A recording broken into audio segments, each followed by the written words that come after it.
아, 안녕하세요. 튜터 유현진입니다. 네, 이제 드디어 이제 오늘하고 이제 다음 하면 그 진도를 다 끝낼 수 있겠죠. 그리고 이게 제가 진짜 준비를 하면서 생각을 해봤는데, 이게 확실히 너무 분량이 많아요. 그래가지고 솔직히 말하면 저번 강의도 사기 공갈 행력이 되게 중요한 파트인데, 막 어떻게든 2시간 내에 끝내려고 막 허둥지둥 하다 보니까 막 결과도 이상하고 막 실수도 하고 그런 것 같아가지고 진짜 이것도 말한 것 같긴 한데 진짜 그 어차피 그렇다고 해서 막 이렇게 막 급하게 하고 내용을 부실하게 하는 게 오히려 여러분한테는 안 좋을 것 같아서 차라리 이제 어차피 여러분들은 유튜브에서 보니까 그냥 조금 더 길게 약간 좀 길어도 나눠서 볼 수 있으니까 네 진짜 오늘은 진짜 그냥 오늘하고 내일 수업은 그냥 좀 그 길이를 신경 안 쓰고 한번 해볼게요. 네 진짜 좀 길게 말하면 진짜 한 2시간, 3시간 될 수도 있을 것 같은데, 근데 사실 뭐 중요한 파트들은 이미 다 해버려가지고, 이미 막 급하게 다 해버려가지고, 그래서 그냥 좀 여유를 가지고 해보려고 합니다. 그리고 이제 그 지난번 수업과 관련해서 제가 그때 실수한 부분, 엄청 크게 실수한 부분이 하나 있었죠. 네, 이게 확실히 막 어떻게든 막 빨리 해보려고 막 그렇게 하다 보니까 엄청난 실수를 했는데, 여러분 기억나시나요? 제가 그 횡령이랑 배임 엄청 구분하기 힘들다고. 네, 그래서 제가 그 실수한 부분은 띄워놨는데, 이거에서 부동산 이중 매매는 당연히 횡령죄 가는 게 아니죠. 이게 그거 횡령이 되는 게 아니죠. 왜 그러겠어요? 여러분이 이중 매매를 했다고 쳐요. 이제 갑이 있고 A하고 B한테 팔았어. 근데 이제 A 입장에서 억울한 거잖아요. 그래서 얘가 이거를 얘한테 팔았으니까. 그러면 이제 애초에 횡령죄가 뭐예요? 그 타인 소유 자기 점유의 물건을 횡령한 거잖아요. 그래서 얘 입장에서는 아직 이 X 부동산이 있었다고 했을 때 아직 이건 A 소유가 아니라 여러분 배웠잖아요. 민법에서 매매 계약만으로는 소유권이 안 넘어가잖아요. 등기까지 넘겨줘야 이제 다 기억나시죠, 여러분? 한 민법 186조인가 있을 거예요. 네, 그거. 그러니까 아직 그거 자기 소유 물건이 아니거든요. 계약만 했다고. 그렇기 때문에 횡령이 안 되는 거고. 다만 이제 오늘 배울 배임은 이제 그 어떠한 사람이 타인의 사물을 처리한 자가 그 임무에 위배해서 손해를 끼칠 경우에 성립한 범죄이기 때문에 충분히 계약상 의무에 기해서 될 수 있는 거고, 그리고 저번에도 설명했지만 이게 배임도 마찬가지로 횡령과 마찬가지로 되게 범위가 줄였거든요. 그래가지고 배임이 더 크게 줄었어요, 어떻게 보면. 왜냐하면 이제 그 오히려 배임이 횡령보다 더 넓은 문제였기 때문에 더 크게 줄어드는 면도 있긴 하고, 그 다음에 이제 배임 같은 경우에는 이제 막 회사에서 막 그렇게 막 사모의 진짜로 약간 진짜로 사모 같은 거 외에는 막 많이 인정된 경우가 있었거든요. 뭐 어디 뭐 여러분이 그 횡령 판례에서 몇 개 붙어 있었지만 이제 뭐 채권 보존하는 의무, 채권 담보 설정하는 의무 그런 거 있잖아요. 그런 게 싹 다 나가기 때문에 근데 진짜 배임은 남아 있는 게 별로 없습니다. 그래서 아무튼 제가 실수한 부분은 그거 부동산 이중매매 제가 그 배임 횡령 배임은 좀 많이 그 약간 그런 직접적인 의무가 있는 경우 말고 약간 부수적으로 그런 신임 관계가 붙는 경우에서 대부분 날아갔다고 했잖아요. 근데 그 중에서도 그러면 저희가 이제 살아있는 부분들 잘 어떻게 주목을 해야겠죠. 그래가지고 그 살아있는 부분 중에 하나가 이제 부동산 이중 매매는 전화물질 거쳤음에도 아직도 이제 배임죄 성립한다는 게 있습니다. 근데 물론 이제 이따 더 볼 거예요. 그냥 무조건 배임죄가 되는 게 아니라 이것도 좀 민법이랑 이어져 있긴 한데, 그래서 이제 제가 지난번 실수한 부분들을 좀 바로잡아 주시고, 네. 근데 물론 이제 그 약간 조금 뭐 그만큼 이게 배임죄, 횡령죄에서 좀 실수하기가 쉬워요. 특히 이제 횡령 배임이 엄청 구분 안 되는 경우가 엄청 많거든요. 특히 실무 문제에서도 그렇고. 그래서 제가 또 많았는데 제가 뭐 그때 저번에 뭐라고 그랬나요? 이게 횡령과 배임을 너무 어렵게 보지 말라고 했죠. 그게 절대로 어렵게 못 나오니까 그렇게 막 너무 어렵게 생각하지 말고 그 지금 여러분 단계에서는 중요 판례 위주로 하시면 돼요. 그리고 이제 여러분이 좀 심화하신 다음에 이제 이런 거 읽어보는 거고, 그 다음에 죄수 관계도 이제 보시는 거고. 네. 횡령죄는 제가 뭐 횡령죄는 그때 횡령 배임은 제가 말했나 말았는지 모르겠는데, 횡령이랑 배임이랑 사기랑 뇌물죄는 죄수가 엄청 중요합니다. 죄수가 이게 뭐 상경이냐 뭐 그런 게 이게 죄수가 중요한 이유가, 사령에서는 재수가 별로 안 중요하죠. 근데 이제 기록형 같은 데에서 제가 이제 기록형을 거의 막 제가 주 3일 하느라 이제 막 이거 튜터링도 막 주말로 미루고 그랬잖아요. 이게 진짜 죄수, 네, 그 약간 재산범죄 죄수가 엄청 중요합니다. 네, 이게 특히 이제 이 죄수에서 특히 이제 그 상상적 경합이면 이게 형소랑 이어져서 막 이중기소니 뭐니 공소사실 동일성이니 그 다음에 이제 뭐 그런 식으로 이어지기 때문에 네, 아무튼 뭐 제가 말하고 싶은 거는 여러분 단계에서는 그냥 쉽게 공부하시라 절대 어렵게 못 나오니까 네, 그 정도로 알고 계시면 돼요. 그래서 이제 그럼 오늘 거를 이제 좀 네, 해보죠. 네.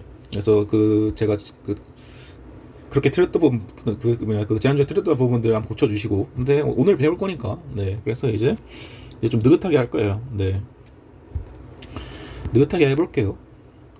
시간이 걸리더라도 배임 횡령 특히 이제 절도 강도 사기를 좀 느긋하게 써야 되는데 혹시 이게 뭐 다음 학기에도 투터링이 열린다고는 하는데 이게 제가 할지는 모르겠는데 잘 좀 다시 하고 싶은 마음도 있긴 하네요. 아무튼 그건 과거는 과거고 한번 해봅시다. 그래서 좀 느긋하게 해서 저희 배임죄는 이제 뭐 구속요건 체계로 하면 이제 배임죄 여러분 기억하셔야 될 거는 이제 배임죄랑 업무상 배임죄랑 이 이득의 5억 원 이상 경우엔 가중처벌한다. 네, 이런 경우 이제 네, 이 경우만 좀 보시면 되는 거고 이거 5억 원 이상 가중처벌은 사기 이거 뭐 사기 횡령 배임 이거 다 되는 거니까 야 그리고 이것도 여러분들 제가 그거 배울 거예요. 제가 특별법도 넣어놨다고 했죠. 그래가지고 이제 제가 오늘 제가 막 맨 처음에 막 길어질 수도 있다 이렇게 말하는 게 이제 다 붙여놓고 보니까 42페이지더라고요. 네, 아무튼 뭐 그냥 해보죠 뭐. 그래서 이제 제가 그때 아까 네 그거 아까 설명한 바와 같이 이제 구속요건은 타인의 사물을 처리하는 자가 임무에 위배되는 행위로서 재산상 이익을 취득하여 그 다음에 본인의 손해를 가하는 거죠. 근데 이제 여기서 중요한 거는 이제 이득죄라는 것. 네, 여기서 재무는 없죠. 그래서 이게 횡령과 배임을 제가 구분하기 어렵다고 했지만 그나마 쉽게 구분할 수 있는 방법이 이건 재물죄고 이것도 그때 설명한 것 같은데 이게 재물죄고 이건 이익죄다. 그래가지고 뭐 이건 현금 뭐 이건 계좌이체 뭐 그렇게 했었죠 뭐. 그리고 이제 또 중요한 차이점은 이건 그거 사기랑 달리 손해가 있죠. 손해가 발생해야죠. 네, 이 부분도 있습니다.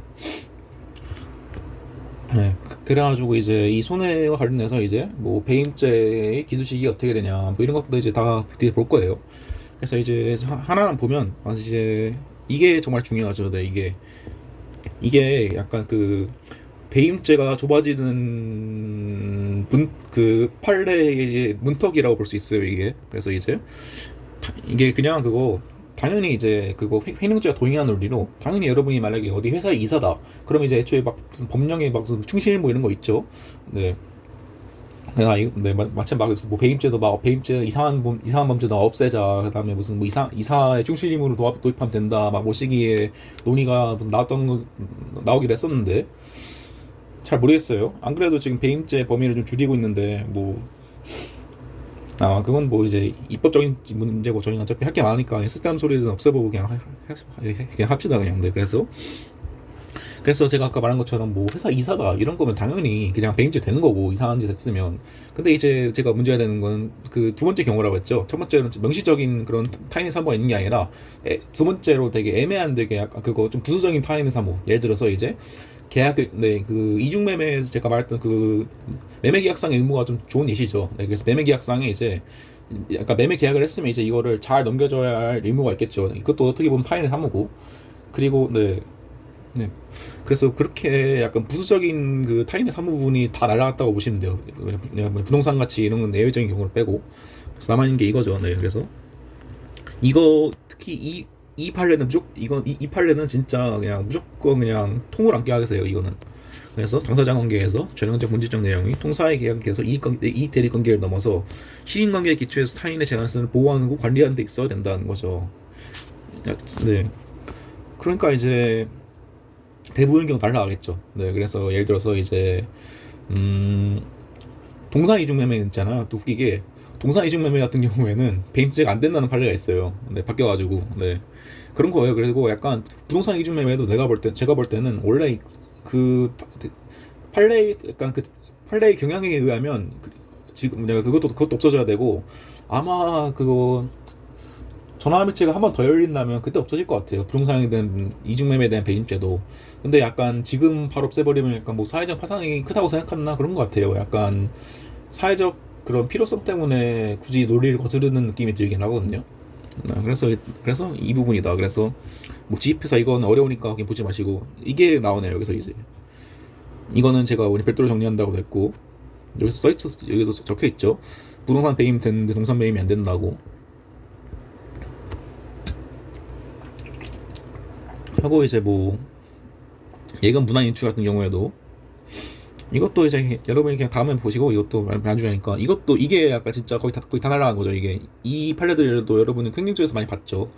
이게 정말, 이것도 정말 중요하다고 할 것 같아.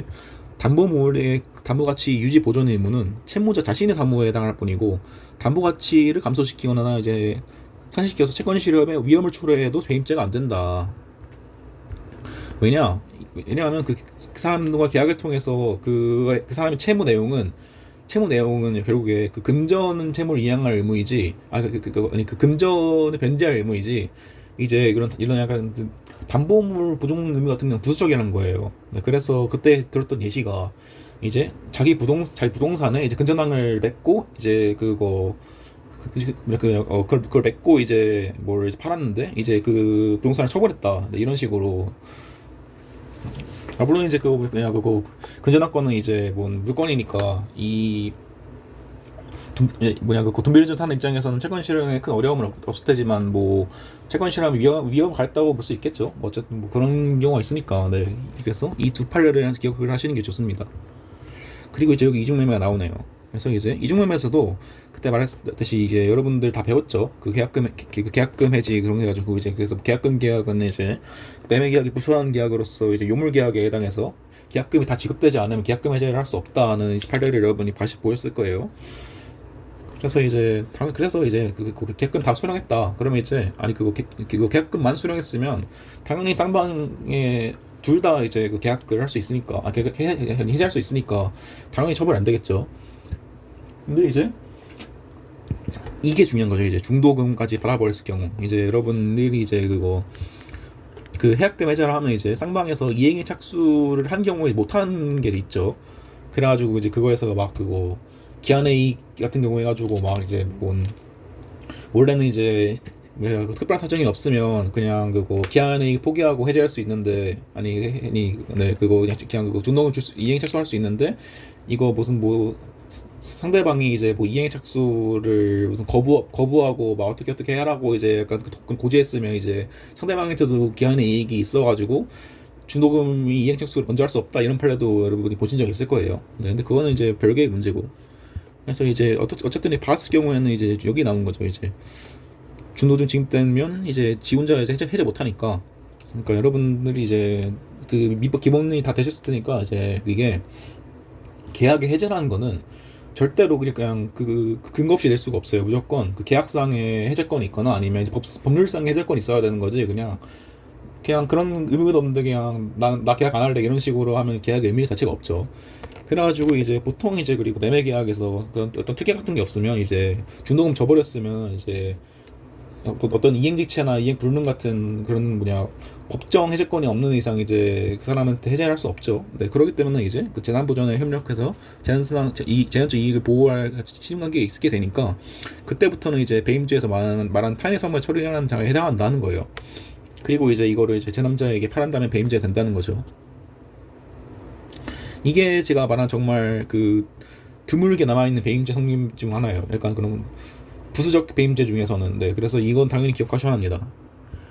몇 개 안 남았는데, 거의 다 날라갔는데도 남아있는 거니까 중요한 거겠죠, 당연히. 그래서 이제 뭐 이런 것들 잘 읽어보시고, 그 다음에 이것도 좀 볼 필요가 있어요. 이제 착수시기. 중도금 수령할 때 실행 착수가 있고, 판례에서 이제 소위도 마치면 이제 이게 마치면 이제 기수가 되는데, 이걸 구분한 실익이 여러분, 배임에도 미수죄가 있거든요. 배임 미수가 있어요. 근데 사실 이게 실무상 이게 약간 배임이 되냐 안 되냐만 판단하지, 판례들이 보통 배임 미수까지 판단하는 판례는 엄청 거의 없거든요. 그렇기 때문에 이것도 애매하긴 해요. 이것도 애매해요. 네, 그래서 이제 약간 그 이론상 죄가 되긴 하는데 약간 뭐냐 그 굳이 이것도 이제 되게 편한 답인데 이제 그거 검사 입장에서는 이제 기소 재량이 있고 내가 말한 건 기소하겠다 기소 재량이 있고 이제 법원 입장에서 불거불리 쟤가 기소 안 하니까 나 판단 못해 이런 식이라서 그런 것 같긴 한데 아무튼 알아두면 좋죠. 그래서 배임 미수란 것도 그래서 그냥 뭐 적어두시고 이거는 이제 이중조당이랑 이중조당 부분은 네 그거 그냥 똑같이 나오는 거예요. 네 그래서 뭐 그냥 이 판례도 꽤 중요하게 나오거든요. 이런 판례들. 그래서 이제 근데 이게 보시면 알겠지만 이게 그냥 똑같은 말 계속 나오죠. 뭔 부수적 내용이라서 타인 사무 아니다. 부수적 내용이라서 타인 사무 아니다. 이런 식으로 이것도 이제 무슨 뭐 자기 사무 아니다. 이런 식으로 읽어보세요. 네. 근데 물론 이제 이 정도 중요 판례 정도는 이제 그거 결론과 키워드 정도 현출은 할 수 있어야 됩니다. 이건 그런 거고 이제 이것도 네 제가 또 공부한 단계라 가지고 그냥 적어놨는데 이게 그게 그 책에 있는 거 100개가 쓰니까 그렇게 됐죠. 이것도 그냥 뭐 학사될 필요 없고 그냥 이거 봐야 돼 그냥. 네 그냥 공산일 경우에는 이제 이거 가지고 관리행에 협력할 의무가 없대요. 네 있다고 할 수 없대요. 배임죄가 안 된대. 그렇대요. 네. 그리고 이게 원래 맞는 거예요 이게. 네.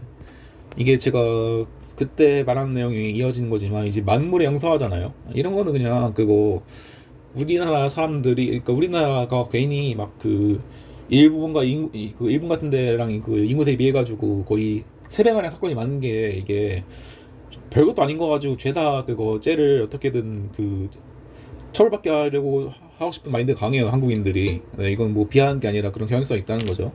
그렇기 때문에 네, 그냥 어떻게 민사로 손해배상 받고 끝날 거를 어떻게든 쟤를 무슨 벌금이나 징역 보내겠다 이런 마인드가 있는 것 같아요. 네, 그래가지고 이제 온갖 죄들이 다 나오죠. 그래서 특히 막 그런 거에 잘 쓰이는 범죄 중 하나가 네, 내용 중 하나가 이제 횡령 배임이나 명예훼손 모욕 그리고 이제 뭐 오늘 오늘이 아니라 내일 내일 그 다음 수업에 보게 될 본 직무유기죄나 뭐 스피드사주 공포죄 이런 거 있잖아요. 네.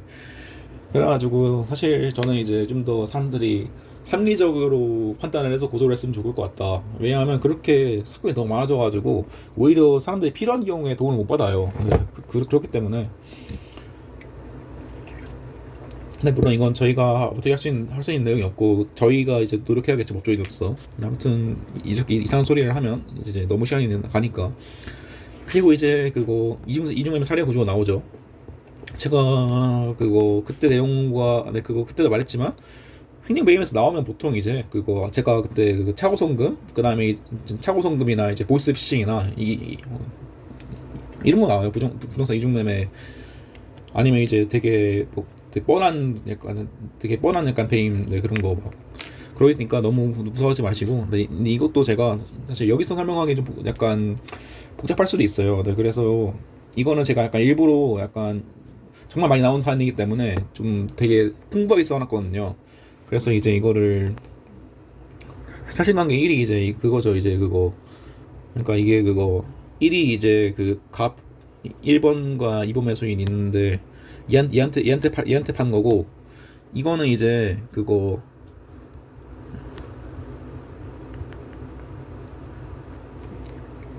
이거는 이제 그거 계약을 하고 2번한테 계약했는데 결국에 1번한테 판 거 이런 거죠. 네. 그리고 이제 뭐 그래서 쭉 보시면 돼요. 그래서 뭐 판례 따르면 이제 중도금 받았으니까 이제 이건 배임죄 된다. 그 다음에 이제 배임수재죄 이것도 사실 막 중요한 범죄는 아니거든요. 근데 이것도 이제 뭔 배임 네 그거 무슨 뭐 거래 대행할정 행위에서는 이제 뭐 배임의 신행 받은 거 가지고 이건 뭐 부정한 청탁의 대가로 벗어났는데 이런 판례가 있어요. 네. 사실 이거는 여러분인데 지금 생각해보니까 굳이 하나 설명한 것보다는 그냥 읽어보시는 게 나을 것 같네요.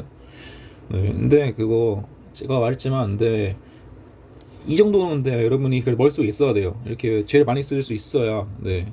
그래가지고 이제 결국에 중요한 거는 이제 그 1번, 2번에 대해서 이제 2번한테 팔았으니까 그거 뭐 이것도 만약에 이거 보통 이제 약간 처음부터 이 1번한테 팔 때부터 나는 이걸 안 팔 건데 그냥 허위로 매매하게 처리할게요. 이게 이상 사기죄는 되게 힘들겠죠. 나 횡령죄는 제가 아까 말했듯이 타인 소유 아니 타인 소유 자기 점유해야 되는데 애초에 이거는 그 값 단계에서는 갑소유니까 이거 횡령죄가 당연히 안 되는 거고, 배임죄는 된다고 아까 말했고, 배임수죄는 이 판례대 안 되고, 그다음에 후 매수인 결국에는 받았잖아요. 이 소유권을. 그렇기 때문에 딱히 문제될 게 별로 없고, 그 다음에 좀 중요한 게 이제 이번 놈에 대한 이제 이 1번 이번 놈의 1번 배송인한테는 죄책인데, 여러분이 민법 103조에서 여러분 기억나시나요? 그 배임행위 적극과 담하면 이제 이거는 이제 그 계약 무효다 어쩌고 그게 되게 재밌게도 이게 약간 우리 형법에서도 되게 써요. 그래서 이제 여기 나오죠. 소극적으로 배임행 평균성에서 이익을 추적하는 정도는 불구하고, 아니 좀 부족하고, 배임행위 적극과 당했으면 배임의 공범이 성립한다. 네, 이 판례는 좀 중요합니다. 네. 그래서 되게 민사와 형사가 어우러지는 모습이죠.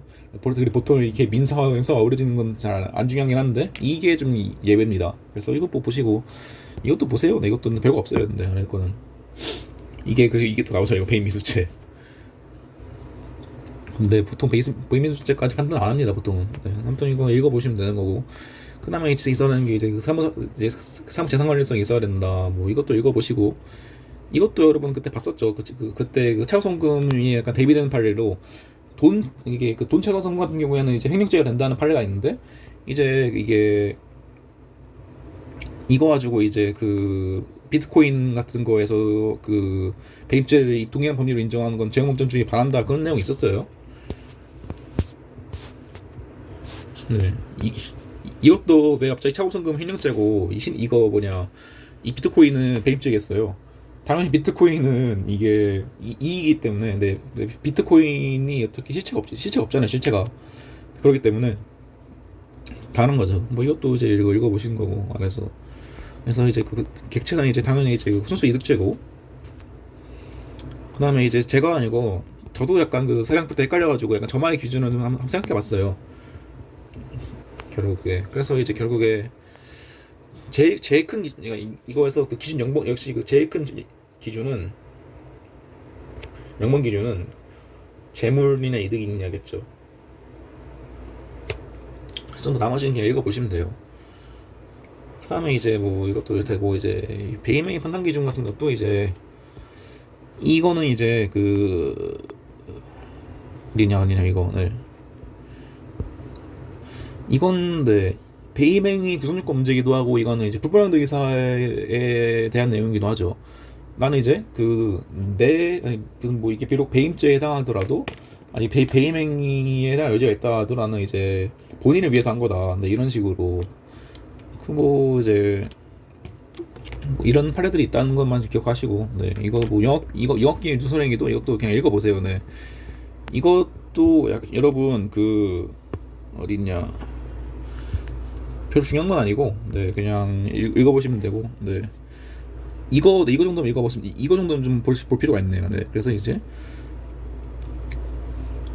이게 그 영업기밀 누설을 퇴사 후 한 거죠. 그러니까 이게 이미 약간 이게 막 이게 이런 약간 그 영업상 그 자료 같은 거를 가지고 원래 이걸 다 퇴사할 때 반환해야 되잖아요. 그래서 이거를 약간 퇴사 후에 이거를 이제 가지고 있다가 이제 이걸 누설했을 때 이미 약간 그 자료를 발행하지 않은 것만으로도 배임죄 된다는 거예요.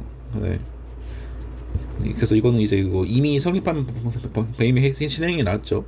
그래가지고 이제 나온 이제 이게, 그래가지고 제3자가 누설행위에 이제 이 공모를 해도 이제 업무상 배임죄 공범은 성립할 수 없다. 여러분 이거 어디서 봤어요? 여러분 약간 승계적 공동정범에서 약간 저희 그때 봤던 그 나무 임목절도에서 기억나시나요? 임목절도 해가지고 이제 이미 약간 반출 행위를 다 끝난 다음에 이걸 도와줬을 경우에는 이제 절도가 이미 기수에 이르는 상태니까 도와줘도 이제 그 절도의 공범이 안 된다는 그런 판례를 봤죠. 그거 대신 약간 그 작물취득죄 된다 이런 식으로, 네, 그러니까 작물 운반죄 같은 게 된다는 거를 여러분이 봤을 거예요.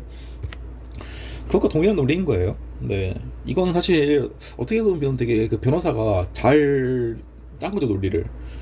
네, 뭐 그제 그런 거니까. 네. 물론 근데 이거에 대해서 약간 뭐 무슨 뭐 무슨 비밀누설죄 같은 뭐 별죄가 될 수 있는 배임죄가 아니라 배임의 공범이 아니라는 거겠죠. 그래서 이것도 이제 보시고 그 다음에 또 중요한 게 나오는데 이 그 배임죄에서 저희 손해가 있어야 한다고 했잖아요. 근데 이게 배임죄는 구체적 위헌범이라고 해요. 이거 네 구체적 위헌범인데 그래가지고 이거를 이게 진짜 손해가 발생 이게 그 약간 그거 침해범의 논리로 약간 진짜 손해가 발생한 경우도 포함되지만 재난상 실해 위험이 발생한 경우도 포함된다는 거예요. 여러분 이거는 정말 이거는 이 사례형에 쓸 일이 많습니다. 이건 기억해 두셔야 돼요. 반드시 이거는. 그래가지고 이건 이제 당연히 이게 뭐냐 약간 그 어떤 좀 되게 그 추상적인 위험, 막연한 위험이 아니라 그냥 진짜로 구체적 위험이 있는 경우라고 나오죠 여기. 그리고 이제 손해 위험이 발생하는 이상 피해가 회복되어 할때라도 배임죄 성립에 영향을 주지 않는다. 이거랑 이어지는 게 그거 부실대출한 거예요. 약간 네. 그나마 배임죄에서 나올 수 있는 것 중 하나인데 이제 약간 어떤 그 은행 지원사람 같은 사람이 그 어떤 사람한테 돈 빌려줄 때 이 사람의 신용등 같은 걸 잘 확인해보고 돈을 빌려줘야겠죠. 근데 이제 그 판례법에 나와요. 그런 것도 없이 만연히 대출을 해줘가지고 어떻게 그 대출을 상환받지 못할 정도 상황이 발생했을 때, 근데 이제 약간 그렇게 만연히 준 것만으로 이미 약간 그 제한상 손해 위험이 있어가지고 막 실제로 이 사람이 막 디폴트 선언했다 뭐 그렇지 않더라도 이미 그것만으로 배임죄가 기술하는 거예요. 네, 그런 점을 이제 여러분이 생각을 하셔야 돼요. 그래서 이 약간 위헌범이라는 걸 기억을 하셔야 돼요 항상. 이게 그리고 이 제가 말했지만 이제 재단상 실해 위험이라는 표현을 여러분 쓸 경우가 많을 거예요. 네, 그래서 이거를 기억을 하시고 이것도 약간 그 민법이랑 이어지는 건데 여러분 민법에서 그 민법 대표권 배웠죠? 대표권. 그래가지고 이제 막 그거 그래서 무슨 무권 대리에서 무권 대리, 표현 대리, 대리권 남용 이런 식으로 막 배웠을 거예요, 여러분. 그다음에 유권 대리 하면 이제 무슨 대리권 남용으로 해가지고 뭐 107조 맞나요? 네, 107조 1항 유추정 해가지고 막 어쩌고저쩌고. 네, 그 내용이 약간 그대로 들어가요. 네, 그래서 중요한 건 이제 그 재난 시대 위험과 관련해서 이 회사가 계약 책임을 지게 되면 결국에 어떻게 무슨 표현 대리 책임을 받든 아니면 이제 이게 유권 대리든 해가지고 회사가 계약상 책임을 지게 되면 결국에 재난상 실의 위험이 있다는 거예요. 네, 그런 내용들을 담고 있거든요. 이게 다 이 내용이죠. 그거 뭐 결국에 이게 약간 그거 제가 말했지만 아까 무슨 뭐 유권 대리든 아니면 이제 무권 대리인데 표현 대리가 되든 아니면 이제 뭐 되게 어떻게 뭐냐 그거 유권 대리인데 어떻게 그 대표권 남용이 구성돼가지고 계약 책임을 지게 되든 결국에 이렇게 해서 의무부당을 회사에 유효한 경우에는 이제 결국에 이 채무가 이행하기 전에도 이미 그 배임죄가 기수사라는 거예요. 네, 그래서 이 재난상 실의 위험 개념을 잘 받고 있으면 이제 이런 거에 대해서 문제를 안 되겠죠. 그리고 제가 그거 이렇게 민사랑 형사가 이어지는 문제는 보통 잘 안 나와요. 네, 당연히 되게 들을 게 어려워지기 때문이죠. 그렇기 때문에 뭐 이런 것들 보시고 그 다음에 이것도 다 읽어보시고 네, 조금만 더 속도를 안돼 뭐 그냥 느긋하게 하죠. 네, 뭐 그냥 뭐 이것도 이제 읽어보시고 이제 그 다음에 이것도 이제 뭐 이런 경우에 이게 그거예요. 약간 그거 제가 그 오딩이 잘 안 나왔는데 그 막 상법에 있는 개념인데 그거 경영 필요 판단인가 뭐시인가 어쨌든 근데 그거 그냥 이건 그냥 배임죄랑 반대인 거예요. 이게 약간 뭐 자기 살이 살고 도면한 게 아니라 진심으로 되게 회사를 위해서 일을 했고 되게 그거 조사할 거 조사해가지고 어떻게 했는데도 결국에 그거 결과적으로 회사에 손해를 가져간 이유는 이제 그런 경우까지 배임이라 볼 수는 없겠죠. 이거는 이제 그렇기 때문에 이런 경우에 이제 어떻게 할 수 없다는 내용이 있고 그 다음에 이것도 말했지만 이제 배임 유수가 드물다. 이것도 이제 읽어보시고 그 다음에 이거 아까 본 내용이죠. 이거 아까 본 내용 배임이 적극 가담해야 공범이 되는 거고 그 다음에 이제 이거 뭐 포괄죄가 되게 중요하긴 한데 아직 여러분 단계에서는 하기는 이르니까 이것도 그냥 넘어가도록 합시다. 그 다음에 이제 제가 그 횡령, 배임, 사기, 뇌물 같은 경우에는 이제 그 죄수가 중요하다고 죄수 및 타자의 관계가 중요하다고 했죠. 이게 중요한 거예요. 네. 그래서 이제 이건 그거 배임과 사기가 동시에 이루어진 거예요. 그러니까 하나의 행위로. 그러면 이제 상경인데, 근데 예를 들어서 이제 그거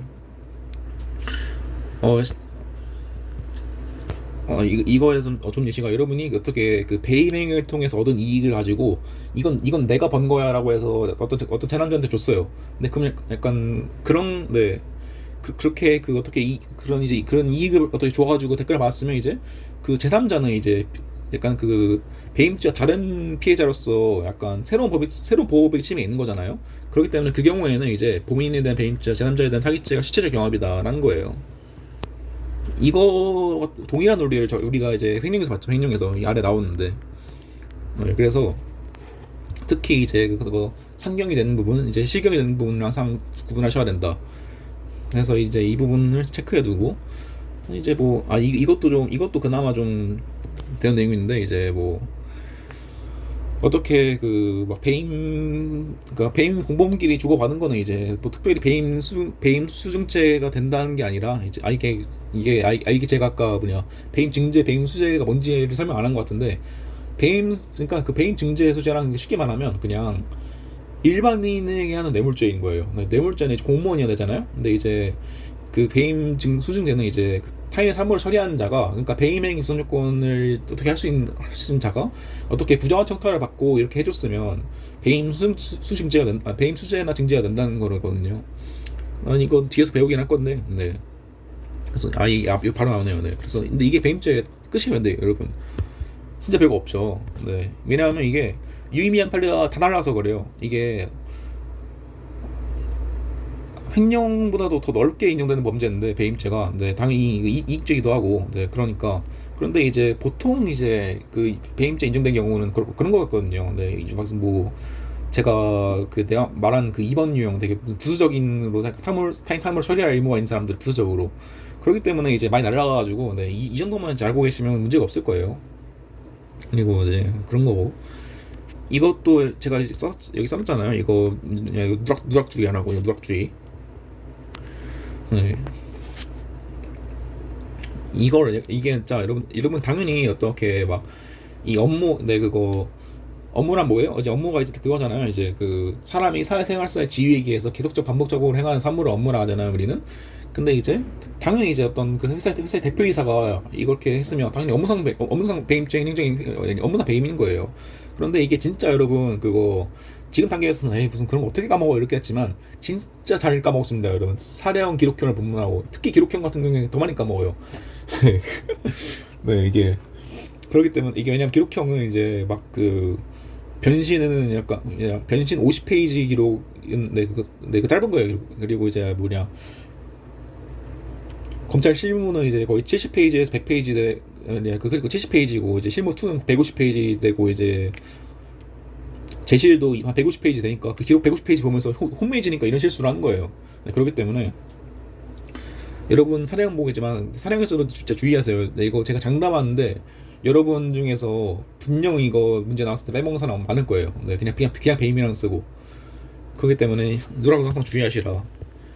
왜냐하면 이거 누락하면 이제 결론 배점이 날아가는데 너무 아깝잖아요. 근데 그냥 딱 세 글자만 적고 이제 조문만 바꿨으면 이제 플러스 3.3점 받는 건데, 특히 이런 거 원혁 교수님 듣는 수업 들으면 중요합니다, 이거. 그래서 이제 타인의 그래서 넘어가면 이제 이게 나오죠. 이제 그거 타인의 삶을 처리하는 자가 이제 부정한 청탁을 받고 재물 또는 재산상 이익을 받거나 이거 제3자에 취득하게 하는 경우, 이건 중요한 건 이제 이게 사실 이거는 약간 단독으로 나오기보다는 이 필요적 공범 때문에 이거 하나 때문에 나와요, 보통. 네.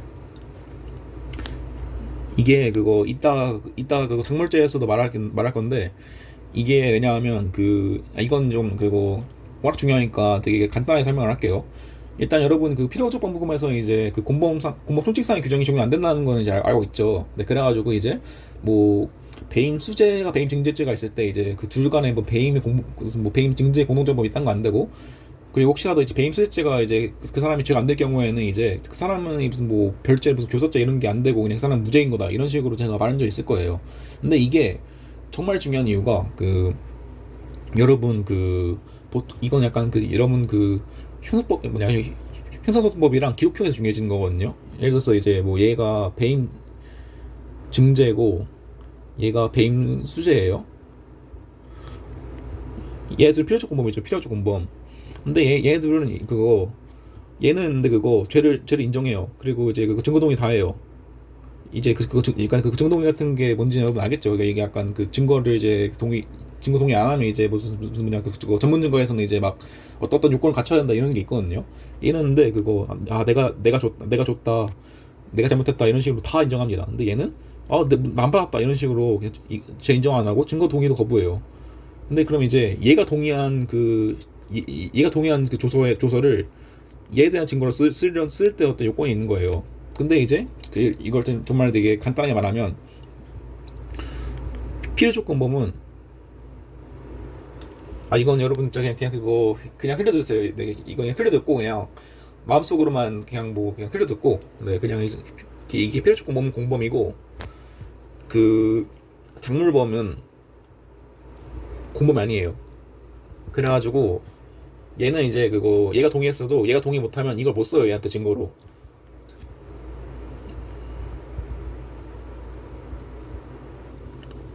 이런 거랑 이어져서 이런 거 나온 거거든요. 이게 그래가지고 나온 거예요. 이게 그래가지고 이 문제 물어보려고. 네. 그렇기 때문에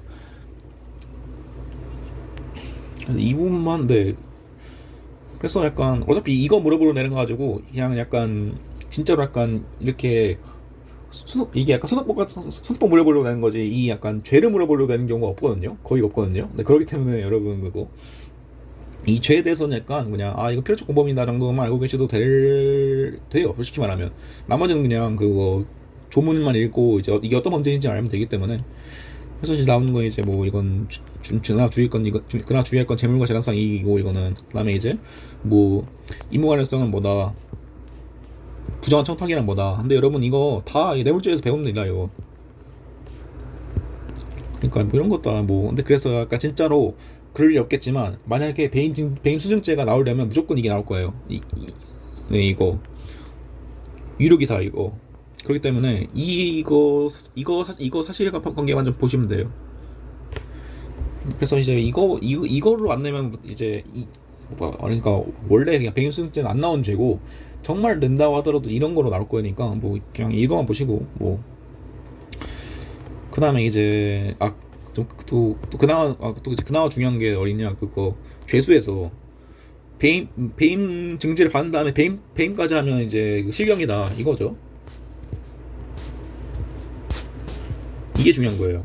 이건 좀 중요해. 이건 좀 볼 필요가 있어요. 이거는 그래가지고 이게 만약 뇌물이었으면 그 뇌물 받고 이제 부정한 청탁까지 했으면 이제 수뢰부정처사랑 별죄로 되게 더 무겁게 처벌되고 배임죄 같은 경우에는 뭐 배임 증제 후 부정처사죄 이런 게 없잖아요. 그렇기 때문에 그냥 그 배임 수재죄는 따로 그 다음에 이제 배임죄 따로 이런 식으로 처벌한다는 거 기억하시고 그리고 이제 보통인데 그리고 배임죄는 이제 앞에 업무상이 붙죠. 네 그렇기 때문에 업무상 앞에 붙는 것도 주의하시라. 네 이것까지만 하면 되고. 그 다음에 또 그나마 좋은 게 이거는 근데 사실 뭐 몰수 추징 같은 경우에는 여러분 그 뇌물에서도 중요해가지고 아마 그 뇌물에서 빼먹지 않는다면 배임 수증죄에서도 안 빼먹을 거예요. 네 이게 그 쉽게 말하면 뇌물과 그냥 그 뇌물이나 무슨 뭐 이렇게 뭐냐 배임죄도 아니야 그 배임 증제 수재죄도 약간 사실상 뇌물죄라 말했잖아요 제가. 그런 뇌물죄 위해서는 무조건 그 필요적 몰수 추징이 있고 이거를 이제 사례용에서 여러분이 기억해서 쓰시면 보너스 점수고 기록형에서는 무조건 써야 돼요. 왜냐하면 그거 이게 여러분이 약간 그 판단 그냥 죄 판단 플러스 부수 처분을 해야 하기 때문에 네 뭐 몰수 추징 같은 것도 판단해야 합니다. 그 다음에 이제 뇌물죄 같은 경우에서는 이제 필요적 벌금 병과가 있는데 그건 이제 뇌물죄 가서 하도록 할게요. 네 근데 제가 이걸 굳이 설명한 이유는 이게 약간 그러니까 그거 이게 사례한 단계에서 안 중요한데 약간 그 교수님한테 좋은 인상을 줄 수 있어요. 그러니까 이렇게까지 공부를 했구나. 그렇기 때문에 이제 뭐 그런 거고 이거 그냥 읽어보시고 그나마 나온 게 이제 이게 나오죠. 이득 계산. 이게 이거는 이제 여러분 사실 이건 사냥에서 나와요. 이건 좀 중요해요. 그래서 이제 중요한 건 이거죠. 이거 50억 이상 보통 안 나오고 우리 문제에서 보통 5억이 나옵니다. 그래가지고 제가 여러분한테 간단 구조를 이걸 좀 보고 할게요. 네, 좀 보고. 근데 여러분 이게 진짜 엄청 어려워요. 그래서 솔직히 말하면 저도 약간 저도 이거에서 어렵게 하면 잘 못 풉니다. 그렇기 때문에 여러분 제가 표시해 주는 것만 읽으세요. 진짜 이건 제 부탁이기도 하거든요. 제가 표시해 주는 것만 읽으세요. 그러니까 이제 뭐 보통 이제 일반론도 보통 필요 없어요. 보통 이것도 약간 볼 필요 없고 이건 중요합니다. 네, 포괄일지가 되면 합산된다. 그래서 이제 포괄일자를 하면 제가 그때 재수론에서 좀 약간 설명했던 것 같은데 이제 피법익이 단일하고 범죄 태양이 이제 동일 또는 유사하며 단일 범위 발현의 길은 일련의 행위라고 볼 경우에는 이제 포괄일지가 되고 이제 그 피해액은 다 합산한 거예요. 그런 거죠. 네, 그래서 이제 중요한 게 이제 그래서 그냥 나머지는 다 보지 마시고 이런 거. 그래 이건 좀 봐야겠다. 이건 뭐 대출이 기망행위로 이루어진 이상 이제 이런 판례들은 좀 볼 필요가 있어요. 이제 이거를 이제 사기 쪽에서 내가 준 담보의 가액을 공제하는 게 아니라 그냥 약간 전부다. 그래서 이게 약간 러프하게 이 이득 계산을 말하면 그냥 전부로 판단하는 경우와 아니면 이제 그것을 좀 빼야 되는 경우가 있는데 이 빼야 되는 경우를 기억하는 게 좀 중요하겠죠. 이것도 그런 거예요. 이제 뭐 이게 딱 그런 거예요. 이게 여러분 사기 칠 때 보통 그냥 생으로 다른 나라는 잘 안 줘요. 그래가지고 막 어떻게 좀 조금씩 뽀찌를 주면서 꼬신 거죠. 이건 뭐 예를 들어서 이제 뭐 나한테 10억을 투자하면 내가 2억씩 주겠다 해가지고 이제 다단계 같은 거 있잖아요. 뭐 실제로 막 2억 주고 하다가 이제 결국에 막 빼먹는 거 이런 식으로 막 그런 거에서 이제 그런 경우에는 이제 어떻게 막 지급한 대가로 인해서 이제 뭐 빼는 게 아니라 전부가 이제 펜치액이다 그런 거고 이제 이게 중요해요. 이게 그래서 근데 사실 이거는 진짜 어렵게 하면 한도 끝도 어렵기 때문에 제가 진짜 어려운 거만 할게요. 그래서 중요한 거는 이제 어디 보자. 이게 중요합니다. 진짜 이게 부동산을 아무런 불행 없을 때는 시가 상당히 곧 가액이지만 근저당이 있다. 근데 이제 그러면 이제 근저당권 채권 채무의 범위 내에서 피난보 채물 등을 뺀 실제 교환 가치다. 이게 이득액이라는 거죠. 그래서 이게 중요한 거예요. 내가 사기를 쳐가지고 근저당권 함부로 얻은 경우랑 이 근저당권이 원래 돼 있는 부동산을 가져가는 거랑 구분한다는 거예요. 이게 위에 거죠. 이제 근저당권 설정을 한 형식에는 이제 무슨 뭐 이게 뭐 저쩌고 아니라 부동산을 담보로 제공한 피난보 채무액 내지 채권 채무액이다. 이게 약간 담보로서 얻은 이익이잖아. 담보이익. 그래서 사실 여기서 28대만 알고 있어도 사실 여러분 진짜 변시까지는 아무 문제 없을 겁니다. 근데 이건 기억할 필요가 있어요. 이게 여러분 그래서 이렇게 말했지만 이제 제가 되게 뻔한 구조를 말씀드리면 보통 이제 부동산이 막 7억 원짜리예요. 근데 알고 보니까 이거 무슨 뭐 기록인 등기부를 보든가 아니면 이제 사령에서 갑자기 사령 어떻게 이상한 문장에서 근저당권이 3억이었어. 그러면 이제 어떻게 해야 돼요? 일단 최고액 좀 쉽게 하죠. 최고액 3억에 이제 실제 채무 3억이라고 해요. 그러면 이제 이 부동산의 실제 가치가 이제 부동산의 부담을 뺀 실제 교환 가치가 이제 부동산의 가액이라고 하니까 7억 빼기 3억 해서 일반 사기 횡령 배임이 되겠죠. 이러고 이제 또 이제 여러분 업무상 까먹 이러니까 이거 빼먹는 거예요. 업무상 빼먹습니다. 이런 거 업무상. 아마 벌써 까먹은 사람 있을 거예요. 업무상 넣는 거. 그래서 제가 이게 누락하기 쉽다고 말한 거고. 그럴 때는 이 기본 구조를 기억하시면 돼요. 이게 진짜 계속 나옵니다. 이게 이거 아니면 이제 이거를 만들든가. 약간 무슨 뭐 중간중간에 줘가지고 뺀 걸로 막 이렇게 막 하는가. 근데 그렇기 때문에 이거 정도를 알고 계시면 되고, 제가 더 어렵게 안 할게요. 사실 이것만 해도 여러분 단계에서 충분히 어려운 거니까. 근데 다만 그냥 이것도 이해 안 된다. 그냥 여러분 그냥 5억 이상이면 약간 약간 그거 특례관법에 있는 걸로 가중처벌 되지 않을까, 이걸 의심하시면 돼요. 그래서 이건 뭐 그런 거고. 그 다음에 이제 이게 약간 이건 진짜 어려운 내용이거든요. 여러분 아까 횡령죄에서 불가벌적 상황이 배웠죠.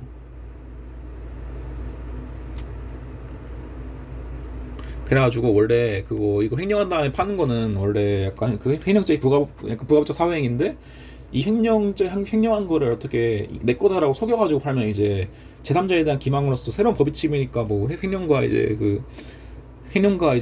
사기의 약간 뭐 경화법이다 무슨 뭐 그런 것도 배웠잖아요. 이것도 다른 내용인데, 결국에서 이것도 사실 학계의 비판이 많은데, 이렇게 학계의 비판까지 하나하나 설명하면서 하면 여러분이 절대 이해 못하실 거예요. 그렇기 때문에 제가 좀 러프하게 설명하고 나머지는 여러분만 읽어보세요. 그러니까 이제 이거 무슨 뭐 기존 판례 같은 거 아닐게요. 그래서 중요한 판례는 이거거든요.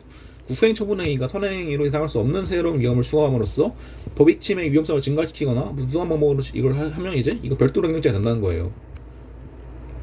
그러니까 쉽게 말하면 여러분이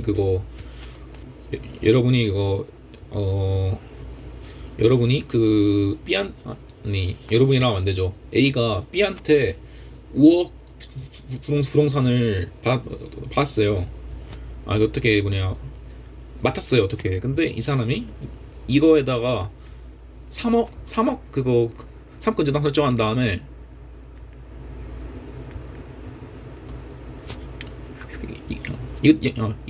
이것이 횡령이죠. 이것도. 그 다음에 이걸 팔았어요. 이것도 횡령이죠. 근데 그래가지고 그냥 이걸 약간 이렇게 보면 그냥 이 뒤에 후행이도 그냥 어떻게 앞에 있는 횡령죄의 부가벌적 사회행위가 아니라 그냥 이건 새로운 위험을 발생시켰으니까 별죄가 된다 정도로만 생각하고 할 수 있지만, 여러분 이게 왜 제가 이거를 이득 계산에 넣어놨겠어요? 이득이 진짜 개판 나거든요. 그러면 이제 이거에서는 이제 저희가 그때 배웠지만 이거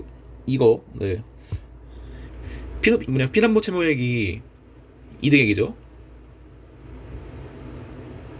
그럼 이건 어떻게 돼요? 그러면 이건 이제 약간 근저당권 채권 채무의 범위 내 피난보 채무액이니까. 근데 이것도 약간 채권 채무의 범위에 따라서 다르거든요. 그렇기 때문에 이게 이득 계산이 개판나는 거예요.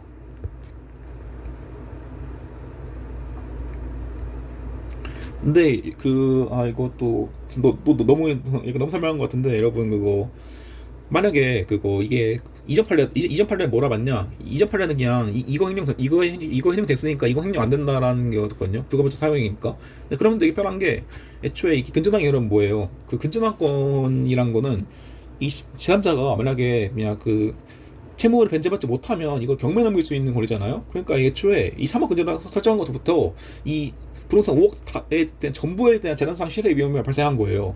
그렇기 때문에 기존에서는 그냥 너 이거 5억짜리 부동산에다가 함부로 그냥 네가 그냥 뭐 삐건대도 그냥 아무렇게나 했어. 그러면 이제 그냥 5억 정보에 대한 이득액이야, 이런 식으로 그냥 해버렸거든요. 근데 이제 귀찮게 계산해야 되는 거죠. 근데 그냥 그래서 여러분 제가 말한 것들 다 잊어주시고 그냥 이것만 기억하세요. 네. 그러니까 근저당권 설정하고 팔든 근저당권을 2개 설정하든 무슨 새로운 위험을 발생시켰으면 벌죄가 된다는 거예요. 이제 이런 거 이 내용들이 제가 아까 말한 내용이고 읽어보시고, 이것도 제가 이득 같은 것도 이제 다 넣어놨으니까 이것도 읽어보시고, 이게 이제 합리적 조치 없이 그냥 만연히 대출하는 경우라고. 이건 이제 전부가 이득이다 이런 식으로 나오는 거니까 이것도 읽어보시면 좋아요. 근데 잠시만요. 이게 다 아닐 텐데. 어, 네. 그거 이게 다 맞고, 네. 제가 제 생각 내용인 게 약간 그거 비자금 명령 내용이 왜 없지 생각했는데 그거는 이제 앞에서 다 했으니까, 네, 뭐 굳이 할 필요 없겠네요. 그래서 이제 그럼 그거 그 내용 이걸 빼먹었네. 네, 이거 중요한, 네, 이거 찍은 거 빼먹었네요. 이런 것도 중요하니까 여러분. 그래서 이제 넘어가면 이제 작물이거든요. 여러분, 근데 진짜 사실 근데 이게 배임까지 이게 그거 김대현 교수님 분만은 배임까지만 시험범일 거예요. 네, 그래서 이 뒤부터는 할 게 진짜 많은데, 그러니까 이게 여러분이 이 배임 뒤에 부분들은 진짜 공부 아니다 여러분. 진짜 공부 하라고 때려 죽여도 안 하더라고요. 네, 그렇기 때문에 약간 진짜 뒤가 후회하지 말고 김대현 교수님 분만도 한 번만 들어놓으세요 이거. 네. 이거 내가 그거 어차피 뒤에 문제들 별거 없는데 당연히 나오거든요. 특히 이제 심지어 이게 제가 뭐 작물죄나 어디 무슨 뭐 범인도피죄 아니면 무슨 뭐 직무유기죄 뭐 이런 거 모르는 건 제가 말도 안 해. 근데 여러분 막 문서 뇌물죄를 몰라요. 막 여러분들이 문서죄 뇌물죄가 딱 이제 이게 한 학기 강론을 다 끝나다 보니까 막 이렇게 김대호 교수님 같이 그거 뭐 배임죄까지만 딱 하고 끊는 분들이 되게 많아요. 그런데 이제 그거 뇌물죄랑 문서죄는 진짜 그리 2, 3년에 한 번씩 번갈아 나오는데 이걸 안 하고 가면 그냥 난 시험 안 보겠다라는 거가 똑같죠. 특히 이제 그 작물도 제가 아까 말한 내용이랑 똑같은데 이것도 약간 그거 제가 말한 그 공범 조서 그거 내려고 이것도 진짜 많이 나와요 이것도. 네, 근데 이게 진짜 좋은 게 작물범은 공범이 아니니까 얘가 이제 부동했어도 이 A에 대한 자백을 B한테 쓸 수 있다 이런 식으로 진짜 많이 나온단 말이에요 작물범도 기록에서. 근데 물론 이제 여러분 단계에서 안 나오지만 그렇기 때문에 너무 막 그렇게 무시하지 말고 좀 보세요. 네. 그래서 이제 작물죄를 빨리 들어가면 이제 나오죠. 이제 뭐 작물죄 본질이 뭐냐, 뭐 추후건설, 유지설, 결합설 이거 사실 별로 안 중요합니다. 이거만 보세요. 제가 이런 것까지 할 시간이 없을 것 같아요. 그래서 애초에 판례도 애매하거든요. 그래서 이제 결국에 이게 왜 중요하냐, 결국에 약간 그 작물이 막 넘어갈 때 이런 시대 중요한데, 근데 별로 안 중요합니다. 그냥 이거 뭐 두 개 결합해서 보세요. 근데 이거 문제 안 나옵니다. 그리고 애초에 작물은 나와도 제가 아까 말한 것처럼 약간 소송법 곁다리로 나오거나 아니면 진짜 되게 그 보너스로 나오지 막 이런 거 물어보려고 안 나옵니다. 무슨 뭐 너가 작물죄를 얼마나 알고 있는지 알기 위해서 작물죄를 메인 쟁점으로 내겠다? 그런 사람들 없어요. 내게 얼마나 많은데. 그래서 이제 뭐 그런 거고 그냥 안 볼게요. 그리고 이제 그다음 나오는 게 이제 그거 작물, 그러니까 이거 작물이었던 게 처분됐을 때 이건 보통 이제 그거 보통 작물성이 안 됩니다. 왜냐하면 이제 그 작물이란 뭐예요? 이게 제일 중요한데, 작물이란 결국에 재물이에요, 재물.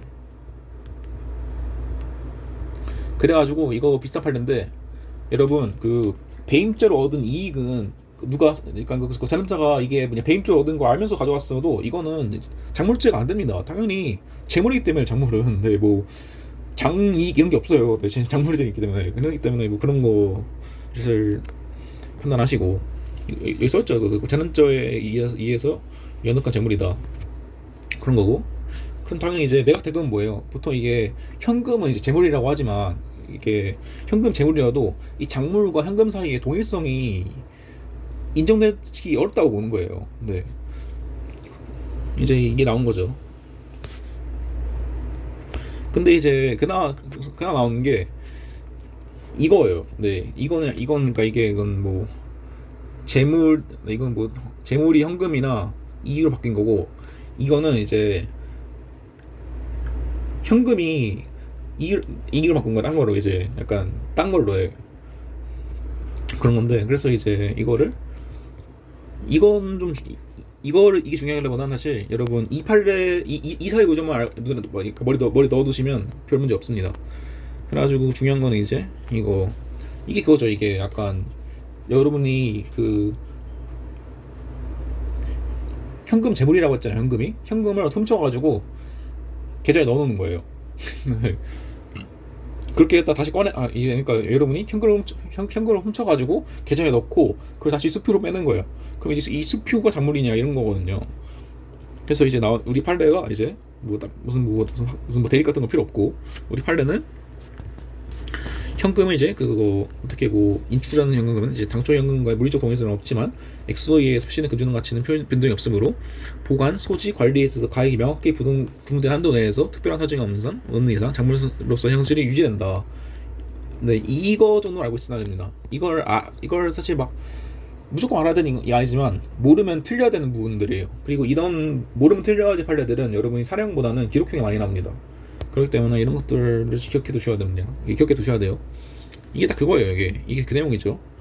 그래가지고 이제 뭐 과장이 이제 어떻게 뭐 반발해가지고 이제 뭐 8억 원을 어떻게 8억 원 헤쳐먹으려고 이렇게 해가지고 할인금 명목으로 이거 함부로 이제 그 수표 발행해가지고 이제 7억이나 이걸 또 받아가지고 예치했다가 그 다음에 이제 어떻게 무슨 뭐 병이 이제 그 현금증 받아가지고 보관했다. 그러면 이제 재청은 어떻게 되나요?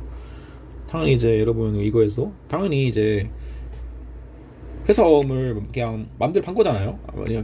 그거 할인이 그거잖아요. 그 약간 그 좀 싸게 해주고 넘기는 거잖아요. 그러니까 이제 당연히 이제 업무상 인용 제가 빼먹지 말랬죠. 업무상 인용이고 그 다음에 이제 이거 당연히 이제 의뢰 대한 사기죄가 별죄를 하겠죠. 이게 그거 제3자가 이제 모르는 걸 이제 약간 모르는 사정을 이용해가지고 기망해 가서 한 거니까. 그리고 이제 두 개 실질 경영법이고 그 다음에 이제 나오는 게 그 중요한 건 이제 병이죠. 예금했다 다시 인출을 이게 현금은 이제 가액이 명확히 구분된 한도 내에서 장물성 유지가 되니까 얘가 그거 장물인 정을 알고 장물인 정을 알고서 이제 봤으면 이제 그 취득죄가 되는 거네. 그거 장물 취득죄가 되는 거고, 만약에 이 보완죄가 된다는 의미는 약간 그거 이게 약간 여러분이 그 이게 처음에 작물인지 몰랐어. 근데 이제 하다 보니까 이게 그 작물인 거 알았어요. 작물인 거를 결국에. 근데 그러면 이제 그 안 시점에서 약간 안 시점에서 작물 보완죄가 된다는 판례가 있거든요. 이 아래 나올 거예요 여기. 그래서 이제 그런 거를 좀 주시하셔야 되는데, 그래서 좀 더 추가를 하면 이제 이것도 다 읽어보시고 당연히 이제 이거 장물죄가 성립하기 위해서 이거 당연히 본범의 기술이 이뤄야겠죠. 훔치지도 않았는데 어떻게 작물이 있겠어요? 그런 거니까 이제 뭐 이런 것도 읽어보시고 장물죄. 그리고 또 중요한 게 있는데, 장물죄 주체는 정범을 제외한 모든 자라인 거예요. 그래가지고 공범은 이제 범죄 주체가 될 수가 있다는 거죠 결국에. 그러니까 이제 그거 쉽게 말해서 내가 약간 그 A가 B 두 명이서 물건을 훔쳤는데 이제 결국에 이제 그 훔친 물건을 B가 가져갔다. 그러면 당연히 이거는 이 사람은 그 훔친 거의 본범이지 어떻게. 그리고 약간 그 A와 B 사이에 작물을 주고받았어도 이거는 그 공범 내부의 분배일 뿐이지 작물 취득이 안 된다는 거예요. 이것과 동일한 논리를 여러분이 그 우리 배임 수증죄에서도 봤었죠. 약간 그 거래행위끼리 약간 그 주고받은 것끼리 함부로 이거를 배임 증죄를 판단해서 안 된다. 이건 좀 결이 다르긴 하지만 네 아무튼 그래가지고 이제 근데 그거 약간 그 반대로 여러분이 그 어떻게 물건을 훔쳐라 시켰어. A한테 훔쳐라 시켜가지고 훔치는 거 봤어요. 그럼 이제 여러분 그건 본범이 아니라 그러면 이제 작물범이 된다는 거예요. 결국에 그거 교사범과 정범도 이제 본죄 주체가 될 수 있으니까. 네 그러니까 이제 이것 정도는 기억을 하시는 게 좋아요.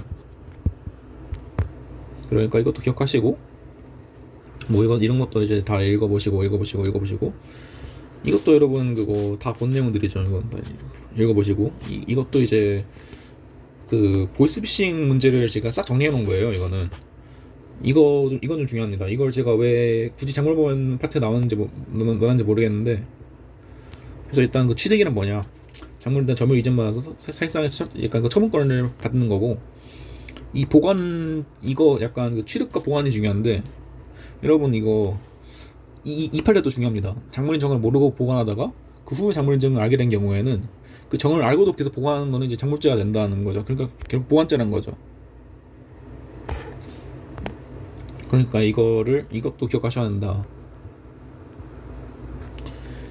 그다음에 이제 그리고 이 작물의 인식은 약간 미필적 인식이 족하다. 이거는 굳이 작물법뿐만 아니라 이제 모든 범죄가 다 그렇죠. 그래서 이게 보이스피싱 사례 설명을 해야 될까 안 해야 될까 생각 중인데 그냥 하죠. 근데 이게 약간 그 횡령 배임과 작물죄를 다 이제 어떻게 검토할 수 있는 거니까. 그래서 이제 A가 나는 이제 약간 사기 범행에 이용되라는 걸 약간 알아가지고 그냥 계좌를 좀 줬다. 그러니까 뭐 예를 들어서 이제 그 갑이 그냥 아무 의미 없이 그냥 넌네 명예 필요하다 이런 식으로 했는데 약간 A가 약간 뭐 의심을 하면서도 그냥 용인하는 것으로 그래 뭐 그래 가져가라 이런 식으로 줬다. 이렇게 했을 때 약간 그래서 갑이 약간 이거 가지고 이제 금양해가지고 이 이제 그거 을 속여가지고 이 약간 그 계좌로 송금하게 한 다음에 이 A는 이제 그걸 받은 걸로 이제 그 갑을 등쳐먹고 그러니까 그거 정확히는 이제 그거 갑을 등쳐먹고 그냥 쓴 거죠 그냥 돈을. 그렇게 했을 때 A 조치가 어떻게 되냐? 그럼 이제 PH는 상해망족죄 되겠죠 당연히. 범죄에 대한 거를 약간 알고 했다고 했으니까 이게 약간 여러분 이게 사례형에서는 여러분이 이렇게 이게 무슨 뭐 알았다는 게 나오지만 이제 기록형이었으면 이제 약간 뭐 무슨 뭐 피의자 신문조서나 아니면 피해자 진술조서 같은 거에서 나오겠죠. 제가 이제 다 알고 그랬다 이런 식으로. 그래서 이제 이렇게 알면서 이제 양도했으니까 사기 감점범이 된다. 이것도 된 거고 당연히. 그다음에 피해자에 대한 상륙죄는 그때 이게 이 판례가 중요하죠. 사기 공범에 대한 경우에는 이제 결국에 그거 횡령죄가 구성돼 그거 애초에 이렇게 받는 것 자체가 사기죄 범행의 실행의 일부에 지나지 않으니까 이거는 별도로 횡령죄가 안 된다는 판례가 있고 범위 내에서 왜 안 되냐? 저희가 배웠지만 횡령죄는 이제 보호 가치 있는 신인관계로 한정된다. 그렇기 때문에 이제 당연히 안 된다는 점이고 은행에 대해서는 결국에 이것도 안 되죠. 그리고 왜냐하면 A는 그거 자기 결국에 그거 그러니까 A가 어떤 그 딴 사람 통장을 들고 와가지고 내가 내 거인 것처럼 하면서 이제 봤으면 이제 그 기망하게 돼가지고 사기죄 되는데 결국에 자기 예금장에서 자기 예금에서 돈 꺼내는 건 자기 권한이에요. 그렇기 때문에 이거 사기죄가 은행에는 사기죄가 안 되고 결국 되는 게 이제 작물 취득죄가 되냐인데 결국에 이제 약간 그거 기자이체 받는 거는 이제 여러분 이파를 기억나시죠? 이 약간 그 교부 방식이 어떻게 되는 걸로에 불과해가지고 이제 재물로 인정되는데 결국에는 근데 그 작물범은 제가 이거 뒤에 말한 거 이거 말했나 모르겠는데 이 취득은 본범에 대해서 취득을 해야 되거든요. 네 그렇기 때문에 그거 결국에 근데 그래서 본범으로부터 점을 유지하는 게 아니기 때문에 취득제 안 된다. 네 잘 정리된 거죠 판례가. 그래서 그 이제 그거에 대한 이제 판례가 아래 그대로 나와요. 이제 그대로 나와요. 이제 이건 재물을 어떻게 해가지고 이거는 이제 이거 불과해가지고 예금채권 당초 발생하지 않고 근데 이제 점을 이전받아서 사실상 처분권을 받는 걸 의미하는데 이건 본범으로부터 이 점을 이전하는 게 아니니까 취득제 안 된다. 네, 그래서 이제 결국에 이제 결론은 이제 사기 방조범이 된 거죠 결국에. 근데 이제 여러분 이걸 문제를 좀 바꿔가지고 사기의 뭐냐 약간 약간 사기 공범이 아니다. 그러면 이제 피해자에 대한 확률죄가 되는 거겠죠. 그러면 이제 그 차후송금 받았어도 이제 약간 그 피의자를 위해서 이 그 차후송금 받은 거를 이제 보관할 어떤 신의치상 의무가 인정된다는 게 판례죠. 그렇기 때문에 이제 뭐 싹 정리한 거죠. 이제 그 다른 죄들은 다 똑같은 논리를 안 되는 거고. 그러니까 이제 이 보이스피싱 같은 경우에도 진짜 많이 나옵니다, 여러분. 이게 진짜 그 문제되기 좋은 게 많기 때문에 그래서 차후송금, 보이스피싱, 그 차후송금 보이스피싱과 이제 그런 뭐 부동산 이중매매는 배임이지만 부동산 이중매매, 그 다음에 이제 뭐 이런 기타 등등 제가 좀 찝어준 판례 같은 걸 위주로 한번 싹 정리해 보시면 될 것 같아요. 그리고 이제 그 작물죄도 여러분 별게 아니에요. 진짜 무슨 뭐 작물죄도 이렇게 공부하는데 별로 안 걸리니까 이것도 공부를 하시고 봐야 합니다. 그러니까 이제 뭐 이것도 이제 그리고 이것도 좀 중요하죠. 이것도 중요한데 그래서 이제 어떻게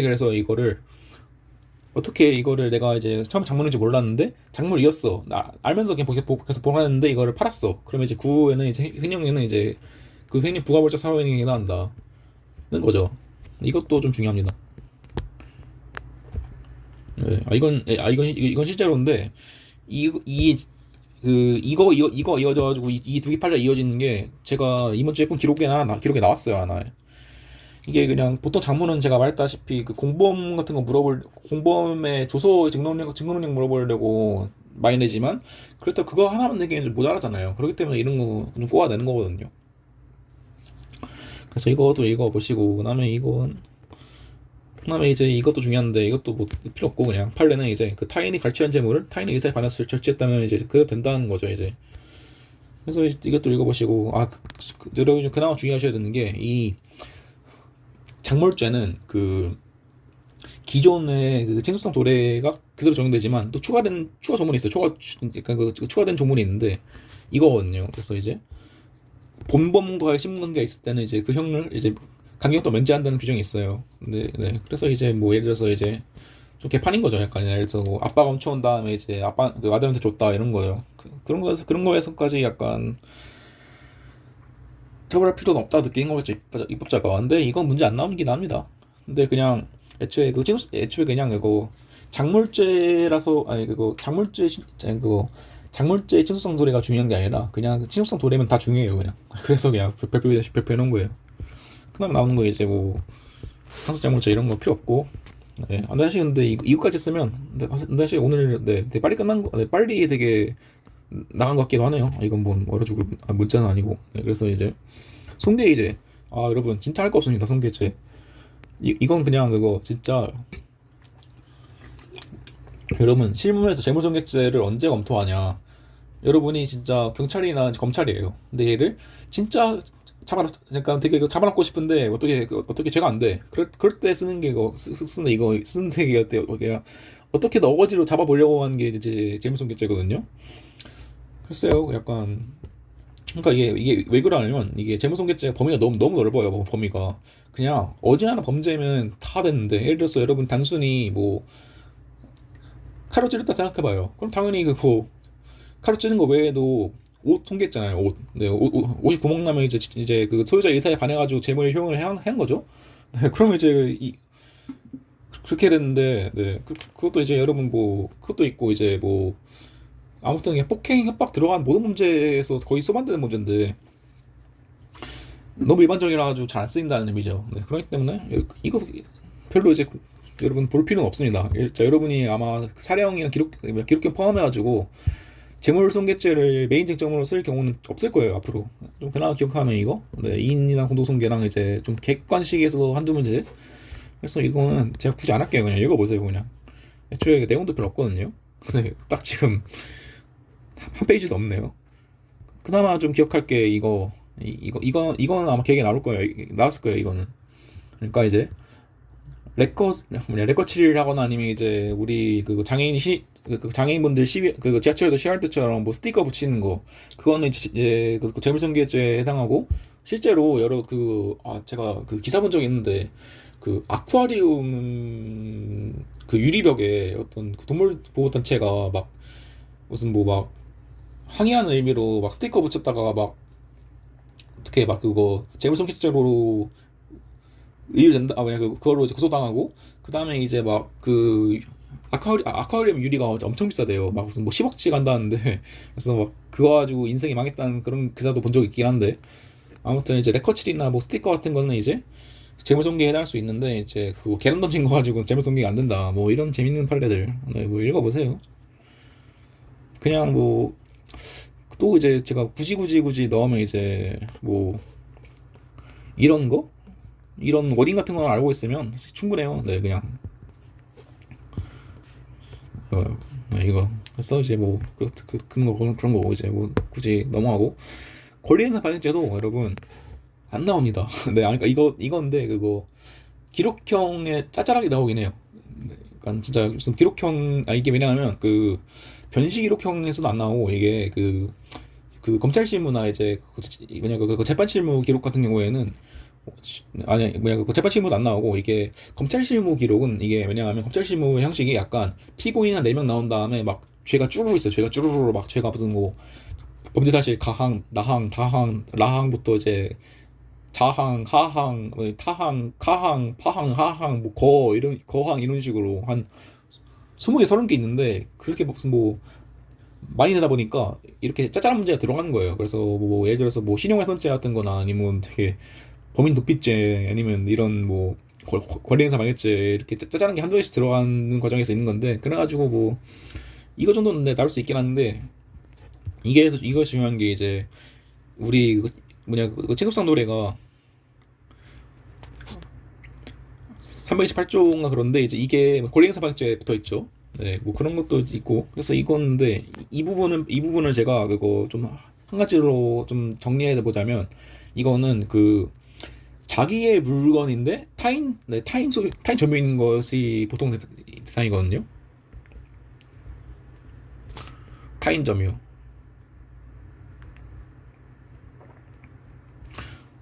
네. 그래가지고 예를 들어서 이제 내 물건을 이제 빌려준 내 물건을, 그러니까 그 제 소중한 게임기를 이제 B한테 빌려줬는데 B가 이거를 안 돌려줘. 그래가지고 이거를 이제 뭐 훔치든 아니면 이제 칼 들고 가가지고 내놓으라 하든, 이제 그게 무슨 뭐 훔치면 걸리는 방이고, 그 다음에 이제 뭐 카드 달라면 이제 막뭔 아니 나 이건 약간 그 불법적인 사회에서 문제될 수 있으니까 좀 바꾸면, 이제 그거 내가 그거 게임기 빌려줬는데 그 게임기를 빌려준 기간 내에 내가 이걸 가지고 오고 싶어. 그러면 이제 그래가지고 그냥 그거 임대 기간보다 더 빠르게 그냥 내가 이걸 가져오든, 아니면 임대 기간 내에 그냥 가가지고 이제 내 물건이니까 내놔 이러면서 칼 들고 와가지고 협박을 하든, 그러면 이제 그냥 훔쳤으면 권리행사 방해인 거고, 칼 들고 했으면 이제 그거 점유왕칙죄인 거죠. 네, 딱 그런 거예요. 네. 그래서 이제 뭐 이거는 이제 타인 점유 자기 물건은 이거를 이제 뭐 취거 은닉 손괴했으면 이제 취거가 그거죠. 그냥 가져가는 거죠. 그러니까 이제 뭐 이거는 경우에 되는 거고. 근데 이거에서 여러분 사실 이 판례 알고 있으면 다 아는 거예요. 그러니까 이제 뭐 이 판례 많이 나오거든요. 기록해 놨는데, 그러니까 쉽게 말하면, 그러니까 이거를 담보로 준 차인데 그냥 그거 이게 내 차니까 가져갔대. 근데 알고 보니까 그 차가 그 가져가는 사람 명의가 아니라 그 사람 엄마 걸로 등록돼 있어요. 그러면 이제 그거 권리행사만죄가 안 되고, 다만 이제 타인 소유 타인 점유니까 이제 절도가 된다, 이런 식의 구조가 나오긴 하거든요. 사례형에, 아니 그거 기록형에. 그리고 이제 근데 그리고 이게 그거 여러분 그 재물 그거 일반론 있잖아요. 그거에 그 있는 판례예요. 그거에. 그래서 막 그거 제가 막 무슨 뭐 집 차주 나오고 막 무슨 뭐 그런 거에서 제가 읽지 말라는 부분이 있잖아요. 네, 그거에서 나오니까 그냥 이거 정도만 알고 계세요. 그 다음에 이제 그 다음 나오는 게 이제 이거는 이 타인의 점은 반드시 이제 같이 뭐냐 그 점을 건너내게 한 게 아니다. 그래가지고 제가 아까 그거 임대한 경우에 애매하다고 했지만, 만약에 여러분이 그 주거를 이제 임대해 줬는데, 그러니까 뭐냐 그 방을 임대해 줬는데 이 임차인이 안 나 그거 월세도 안 내고 이제 막 안 나갑니다. 근데 그렇다고 했을 때 어떻게 막 그 칼 들고 가가지고 무슨 그렇게 하면 안 된다는 거예요. 네. 그런 거니까 이제 뭐 그다음에 또 중요한 게 이제 이거죠. 그거 약간 수산적 위헌범이 성질 있죠. 약간 굳이 고리행사의 방해가 필요 없다. 뭐 이런 거 있으니까 뭐 읽어보세요. 근데 이제 그 점령 취재는 그냥 자기 서열 물건 강도하는 거고, 이것도 그냥 이거 관제치필 문제죄는 이제 그냥 이 패러디만 읽어보면 되는 거고. 네, 좋습니다. 이제 그러면 이제 그 공무집행 방해랑 도주가 나왔는데, 네, 오늘은 네 무슨 뭐 처음에 막 무슨 2시간 3시간 무슨 걸린다 했는데 빨리 되겠네요. 확실히 이게 뒤에 짜잘한 범죄들은 이게 시간이 얼마 안 걸리기 때문에 이럴수록 약간 앞에 절도, 강도, 사기, 횡령을 좀 날림으로 하는 게 좀 풀어야 되네요. 그래서 일단 넘어가면 공무집행 방해죄, 이것도 여러분들 이거는 진짜 여러분 단계에서는 되게 잘 안 나올 수밖에 없는 게, 그냥 일반 공무집행 방해 있잖아요. 이거는 이제 폭행 협박인데, 이거는 형사소송법을 알아야 할 수 있어요. 당연하죠. 여러분이 이게 결국에 이제 제일 중요한 거는 뭐 이게서 이제 뭐 공무원이니 이게 직무집행이니 이런 거 하나도 안 중요해요. 결국에 중요한 거는 이거거든요. 직무집행 적법해야 된다. 근데 이걸 판단하려면 여러분이 뭐 긴급체포, 현행범 체포 같은 거 요건을 알고 있어야 돼요. 근데 그래야 이제 이게 적법한지 아닌지 판단하여서 쓰죠. 그래가지고 여러분 단계에서는 잘 나오지 않는 답이에요. 근데 그래서 그나마 좀 보면 이제 근데 그런 불구하고 지금 그나마 이제 여러분 알아야 되는 거는 이 제가 이거 밑줄 그어놓은 거 이건 알고 계셔야 돼요. 그래서 당연히 이제 이거는 이제 지문식품 적법해야 되고 이제 이게 그거 조문에는 이제 무슨 뭐 적법한 공무집행이라고 안 나오지만 이 조문에 안 써있지만 판례에 하면 이건 수록권이라는 게 판례 입장입니다. 그렇기 때문에 이제 이건 뭐 적법한 공무집행이 전제되는데 그래서 이게 중요한 거예요. 결국에 무슨 수락기관에 지원자 나온 사람을 긴급체포 요건이 되지 않았음에도 실력으로 체포하려고 했다면 이거 적법한 공무집행을 할 수 없고 그 다음에 이제 이 사람이 보통 이제 이게 막 체포하려니까 이제 반항을 해요. 막 밀치고 근데 밀쳐가지고 상해를 입었다 하면 이제 이건 이제 그 전담방이다. 이게 진짜 중요합니다. 이게 네.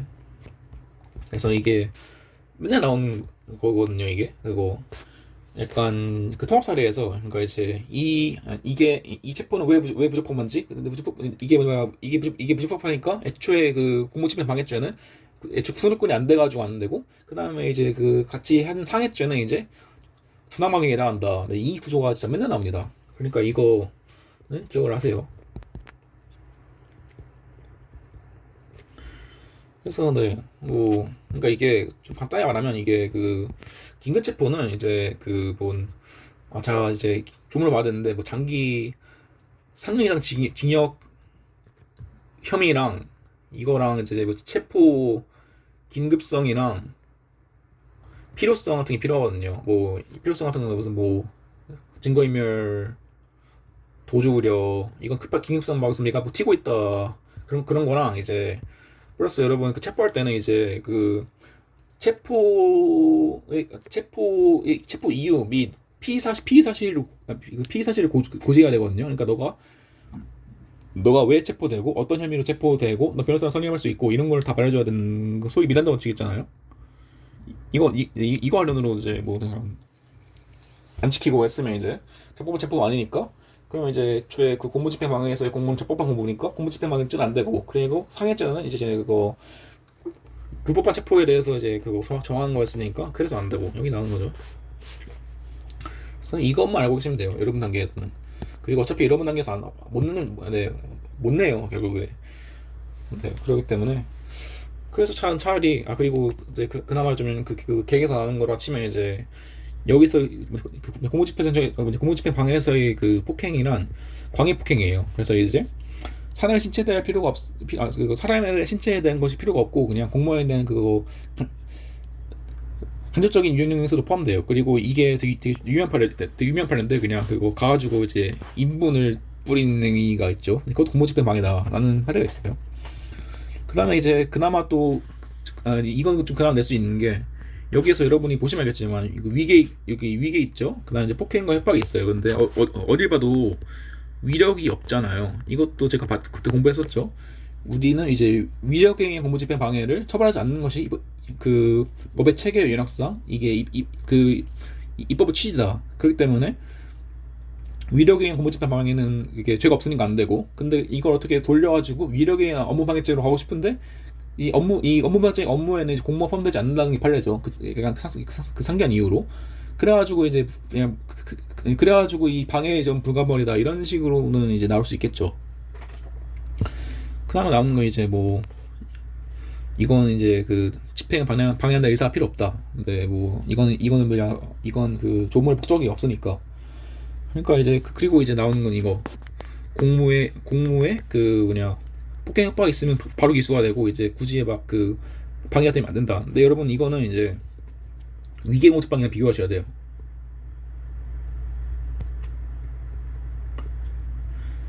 그래서 그냥 그거 바로 보면 돼. 위계공무집행. 그다음에 하는 게 이제 이 판례 기억나시죠, 여러분? 중강도에서. 애초에 중강도는 이제 그 경찰관을 폭행함으로써 이미 그때부터 중강도의 구성 조건을 충족하는 것 때문에 그러니까 그 하나의 행위로 중강도와 그 다음에 이제 공무집행 방해죄 두 개를 하는 거니까 상경이다. 네, 이거는 이제 뭐 너무 말한 거고. 그래서 나오는 게 이제 그거 위계 공무집행 방해죄 나오죠. 이건 사실 여러분 약간 이것도 그냥 판례 몇 개만 알고 있으면 돼요. 이것도. 그래서 위계랑 이제 뭐 이것도 일반론이죠. 약간 그 상대방의 오인 착각 부재를 발생해서 이를 이용하는 게 이제 위계죠. 근데 이제 이거를 이게 제일 중요한 판례예요 결국에는. 아니 그거 피해자가 허위 진술을 해요. 허위 진술 당연히 이제 뭐 허위 진술을 하고 막 그렇게 막 어떻게 자기 범죄 숨기려고 막 그렇게 하고, 그리고 막 자기 뭐 부모가 이제 아들 빼내려고 막 무슨 뭐 아들 공범 아니라고 막 약간 이렇게 진술 많이 하는데, 결국엔 근데 수사기관은 범죄 사건을 수사할 권리와 의무 동시에 있죠. 그래서 이제 그거 어떻게 네가 알아서 약간 되게 네가 거짓말을 해도 어떻게 증거 같은 걸 수집해가지고 올바른 진실에 다가갈 의무가 있는데, 그냥 이것만 해가지고 네 그냥 허위 진술만으로는 이제 위계공치방이 안 되는데, 반대로 이제 피의자가 한데 어떤 그냥 허위 진술 같은 걸 넘어서가지고 그냥 적극적으로 허위 증거를 조작해가지고 줘요. 그러면 이제 당연히 그러면 수사기관이 어떻게 이게 핵심 키워드입니다. 이거 나름대로 충실한 수사를 했어도 이게 증거 허위를 발견하지 못해가지고 이제 그 잘못된 결론 내릴 정도에 이르렀다면 이제 공모집행 방해죄가 성립한다. 근데 이걸 좀 미리 하면 여러분, 그거 이 위계 공모집행 방해는 이제 공무원의 구체적인 현실적인 방해가 필요합니다. 그리고 이제 방해 기사가 있어야 돼요. 이런 점에서 제가 그래가지고 이거 비교가 됐죠, 위계공직방이랑. 그래서 이게 폭행 협박을 통한 공모집행 방해는 그냥 폭행 협박 시에 바로 있어야 되는데, 이제 위계에 의한 공모집행 방해는 이게 아무래도 이제 위계라고 하면 되게 범위가 넓으니까, 그래가지고 이게 좀 줄이려고 그 공무원에게 이제 실제로 직무집행 결과 직무집행에 뭐 방해됐어야 이제 성립한다. 네, 이거는 기억하셔야 돼요. 이거는 가시고, 그 다음에 이제 근데 이게 그래서 제가 말한 이 두 개의 법리가 계속 나옵니다. 계속 그냥 이거에서도 인어화에서도 뭐 이게 왜냐하면 이게 공모라는 거를 이제 약간 수사할 때만 하는 게 아니라 어디 막 대학에서도 하고 아니면 어디 막 어디 은행 같은 데서 하고 무슨 뭐 그런 데서 하잖아요. 그런 데 가지고 막 무슨 뭐 허위로 자료 제출해 가지고 이렇게 했다 그러면 그냥 나온 거 그대로 그냥 이제 뭐 그대로 나오죠. 이제 허위 소문서를 그냥 무슨 뭐 가볍게 믿고 인허가 쓰면 이건 부충분한 심사로 기난 건데, 나름대로 나오죠. 충분한 시사를 했는데 허위임이 안 된다 이러면 이제 위계 공무집행 방해 넣친다. 그냥 그 법리가 그대로 나오는 거예요. 그리고 여기서 이제 신고와 인허하기를 구분해야 되는데, 일반적인 통고로 완성되는 그 신고 같은 경우에는 이제 이거는 허위 사실을 기재했더라도 이것만으로 위계 공무집행이 안 된다는 게 판례가 있죠, 우리. 근데 보통 이게 여러분 그 사량으로 나온다기보다는 이거는 약간 객관식용이에요, 이건. 그러니까 이제 뭐 그런 거고, 이제 읽어보시고 뭐 그런 거고, 이제 그럼 다 했어요. 그럼 진짜 이게 그래서 아마 그거 공무집행방해죄는 아마 나오기 힘들 거고, 나오면 위계공직방이 나올 수 있는데, 그래서 제가 이게 위계공직방이 별게 아니라 진짜 그거 네 진짜. 근데 이 나름대로 법리를 그 있잖아요. 그 원래는 이제 허위 진술 같은 거 하더라도 안 되는데 이제 나름대로 충분히 했는데도 이렇게 허위 증거 조작하고 그랬으면 무슨 뭐 죄가 된다, 이거의 법리만 알고 있으면 딱히 문제될 게 없습니다. 더 할 게 없어요. 나오는 게 이제 수동공무집행 방해죄가 나오죠. 이거 단체 또는 다중의 위력으로 했을 때 이건 근데 되게 특이하게도 이거는 단체 그거 다중 위험형인데, 이거는 이제 그 공동 모식이 없는 게 좀 특이한 거죠. 네, 이거 특이하기보다는 당연히 없는 거죠, 당연히. 아무튼 근데 이건 이제 이거 가지고 제가 추가 설명 안 할 건데, 여러분 중요한 건 이거예요. 여러분 이거 다 까먹었죠? 네, 제가 이거를 쓴 이유가 제가 이번 주 푼 기록형에 나왔는데 저 까먹었어요, 이거. 네, 그래가지고 그래서 그냥 특수공무집행 방해죄와 상해죄 경합범위였었는데, 이게 까먹어가지고 이게 여러분 이제 그거 기억날지 모르겠지만, 이제 부진적 결과적 가중범위를 하면 그 고의의 기본 문제로 그 고의의 조항 결과를 낸 거죠. 그러니까 약간 원래 결과적 가중범위는 이제 그 고의 기본 문제가 이제 과실의 조항 결과인데, 이 경우에는 이제 그 처벌의 약간 필요성 및 그 형평성, 약간 그 고의의 기본 문제와 고의의 결과를 쓰면 이제 이걸로 처벌된다는 게 몇 개 있었죠. 그래서 나오는 게 현존점물 방학지사. 그리고 또 바로 그런 게 제가 이거 특공지방 지상, 그 다음에 이제 뭐 중상회 이런 게 있겠죠. 그래가지고 제가 이거 진짜 좀 부끄러웠던 게, 제가 지난학기 총론 강의할 때부터 계속 말했는데, 이거는 이제 저도 이거 두 개는 기억하라고 제가 그렇게 말했었는데, 제가 까먹었죠. 근데 사실 이거는 제가 약간 총론 문제에서 이게 나왔으면 맞췄을 텐데, 이렇게 그 기록형 같은 데에서 이렇게 은근슬쩍 나오니까 이게 안 보이더라고요. 그러니까 여러분은 까먹지 마시고, 그래서 이것만 알고 있으면 끝납니다. 네. 다 한 거예요. 뭐 아래 있는 거, 뭐 직무 사직 강요죄, 뭐 법정 국회의원 장 모욕죄, 뭔 보지도 못한 죄들이 많이 나오죠. 그리고 이런 죄들은 다른 건데 이거 절대 안 납니다. 네. 제가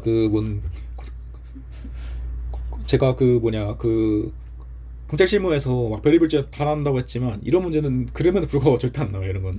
네, 그러니까 그 다음에 나오는 게 이제 도주 범인 은행인데, 이건 좀 나와요. 이건 비주류의 주류예요. 근데 이것도 여러분 위계공지방에서의 법리를 좀 알고 있으면 되게 편하게 할 수 있어요, 이것도. 그래서 이제 도주죄는 뭐냐, 제가 그때 지난 학기 튜터링에서 그 시험 문제 풀어줄 때 간단하게 말했던 것 같은 기분이 나요. 약간 안 척하지 말고 기본기를 다지라는 의미로 말했던 것 같은데, 그래서 도주죄는 이제 법률에 따라 체포된 거나 구금된 자가 도주했을 때, 이건 네, 읽어보세요. 네, 이건 안 나오거든요. 그래서 무슨 특수도주죄 2, 3 합동해서 도주했을 때 그렇대요. 이렇게 나오는 거고, 그나마 중요한 게 이제 이게 나오죠. 이제 범인 등급비죄. 이거하고 이어지는 게 이제 이게 또 신입성 특례가 나오는 거거든요. 이게 특례. 이거는 이제 도리하고 다른 거거든요. 그러니까 이것만 좀 짚고 넘어가도록 하죠. 그래서 이제 그래서 이제 벌금 이상에 해당하는 죄를 범자를 이제 은닉 도피하게 하면 이제 범인 은닉 도피죄가 되는데, 당연히 범인 이의자죠. 이게 당연히 스스로 피하는 행위를 이걸 처벌하는 거 너무하잖아요. 처벌하는 거를. 그러니까 누구나 나 범죄 저질렀으면 도망가는 게 인지상정이고, 이거 가지고 처벌하면 약간 우리 책임에서 이제 기량성이 없는 거죠. 그렇기 때문에 이제 처벌할 수 없다는 게 판례고, 그 다음에 이제 이것도 이제 도피를 하면서 어떻게, 당연히 이게 사람이 어떻게 지 혼자 도피를 해요. 막 무슨 누구한테 좀 차 좀 달라, 아니면 누구한테 좀 돈 한 20만 원 끌어줘라, 이런 식으로 해서 이렇게 했는데도, 이거를 이거 가지고 어떻게 요청하는 것도 이제 어떻게 방어권을 범주 내니까 도피가 아니라는 판례가 있죠. 그리고 또 더 넘어가가지고 자기 범죄를 구성한 사실에 대해서 허위로 진술하고 이제 이걸 제출한 것도 이제 방어권 행사의 범위를 벗어나는 게 아니고,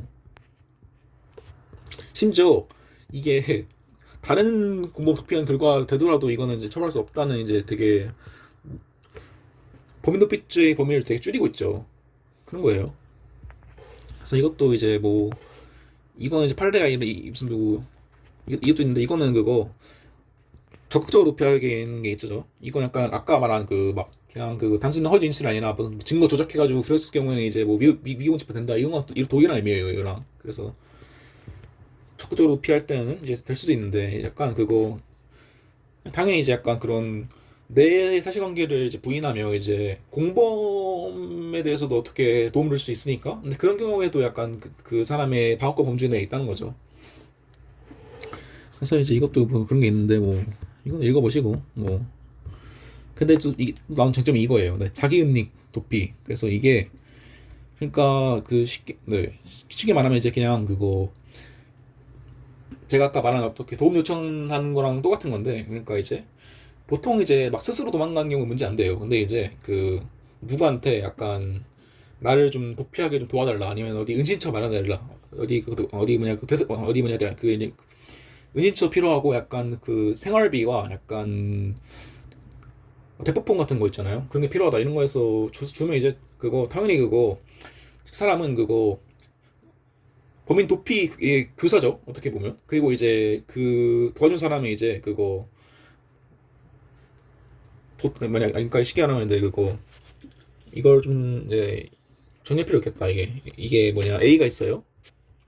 A가 있고 얘 친구의 친구가 있어요. 근데 일단 그거 아까 말했지만 A 스스로는 뭐냐, 범위도 피치 안 돼요. 하면 안 되죠. 그거 아까 말한 거 같이 이제 범인 이해자가 이제 주체니까. 근데 이제 얘한테 이제 교사를 하는 거예요. 범인 도피 교사. 의진짜 좀 달라. 근데 그럼 얘는 당연히 범인 도피죄가 되는 거죠. 범인 도피죄. 왜냐하면 얘는 그거 자기 이해자잖아요. 이해자인데 A가 범인인데 이걸 알고 이제 얘가 이제 벌금 이상형을 받는 걸 알고 이제 도와줬으니까 얘 범인 도피죄가 되는 거예요. 근데 이제 아니 그거 될 수 있다는 거죠. 네. 그런데 이제 이게 좀 되게 재밌는 건데 그게 그래서 이거 아주 계속 그 나오는 이유가 봐봐요. A는 그거 스스로는 범인 도피죄인데 안 되는데 범인 도피 교사죄가 된다? 그러니까 이게 좀 어려운 말로 하면 A에게는 범인 도피죄 전문 자격이 없는데 더 약간 더 사소한 공범 되는 거예요. 이게 되게 그러니까 논리적으로 좀 웃길 수 있다는 거죠. 근데 그래서 정리하면 이제 이걸 이제 뭐냐, 타인 유사에서 이걸 하는 거는 이제 자기 비호권 한계 일탈한 거다. 여러분 이거 잘 기억해 두세요. 이거 자기 방어권, 자기 비호권 한계 일탈, 이거 많이 쓰게 될 거예요, 여러분. 이거는 이제 그거 교사범인데 부정선은 이제 당연히 이것도 아니 뭐냐, 범인인지 도피죄 이제 뭐냐, 이 A는 스스로 도피하는 건 이제 막을 수 없으니까 정보면 안 되는데 어떻게 교사범이 되냐 이런 식으로 부정하는 거죠. 근데 이제 판례는 근정선의 입장에서 이렇게 무슨 뭐 타인으로 해서 허위 자백을 하게 하는 등 이제 범인 도피죄 범행에 하는 행위는 방어권의 남용이다. 아 이거 당연히 이건 뭔가 될 것 같아. 당연히 무슨 뭐 강제로 무슨 뭐 허위 자백을 시켜가지고 나 어디 있다 이런 식으로 막 거짓말을 하면. 근데 이거와 달리 그 이것도 결국인데 그래서 정도의 차이인 거예요. 그러니까 허위 자백 시킨 것 같은 경우에는 이제 되게 좀 심하니까 이거는 이제 자기 마음권의 한계를 일탈한 거니까 이 범인 도피죄의 교사죄가 되는데 이제 이거와 반대로 약간 뭐 어디 있냐, 그 방어권 남용에 이르지 않고 그냥 그 통상 도피한 유형을 볼 여지가 있으면 범인 도피죄로 처벌할 수 없다는 거죠. 그래서 약간 정도의 차이죠. 정도의 차이. 그래서 이게 왜냐하면 이게 그 판례 경향이 약간 이쪽으로 하고 있어. 판례 경향이. 그래서 나오는 게 이제 이거죠. 그거. 그리고 범인이 도피를 위해서 타인의 도움을 요청하는 행위는 뭐냐, 도피 행위 범죄에 속하는 처벌하지 아니하며, 약간 이거 똑같은 논리죠. 왜 A 스스로는 범인 도피죄 뭐냐, 왜 스스로 범인 도피죄 안 되는지. 근데 이거서 나오는 게 이제 뭐 허위 자백밖에 뭐 이런 거는 당연히 이제 될 수 있는데 이거 이게 판례의 사실관계예요. 무슨 뭐 이 사람이 약간 그래서 똑같이 B한테 나한테 좀 폰 좀 만들어주고 그 다음에 이제 좀 차를 좀 태워서 이동하게 해달라. 이거를 한 건데 이거는 이제 뭐 통상 도피한 유형이라고 해가지고 뭐냐, 범인 도피 교사죄를 부정한 사안이에요. 네, 그렇기 때문에 그래서 나온 거죠 이제 이거. 심지어 이거는 네, 그리고 최근 판례가 있어. 최근 판례는 이제 은신체랑 이거는 약간 비슷하죠. 네, 은신체랑은 대포폰이죠. 그러니까 이것도 이제 부정한 경우가 있으니까 약간 판례 경향이 이쪽으로 가고 있다는 거 정도만 인지하고 계시면 끝난 거예요. 그리고 이제 이거 외에 사실 더 할 게 없어요. 네. 그래서 이제 뭐 사실 이거 나오네 이것도. 네. 허위 진술 같은 게또 되게 그 동일한 네. 동일한 그런 거죠. 이제 그 법리죠. 사실 이건 그거 참고인뿐만 아니라 네. 그냥 이건 참고인 지우고 그냥 참고인 플러스 피자 포함이에요. 본인 포함.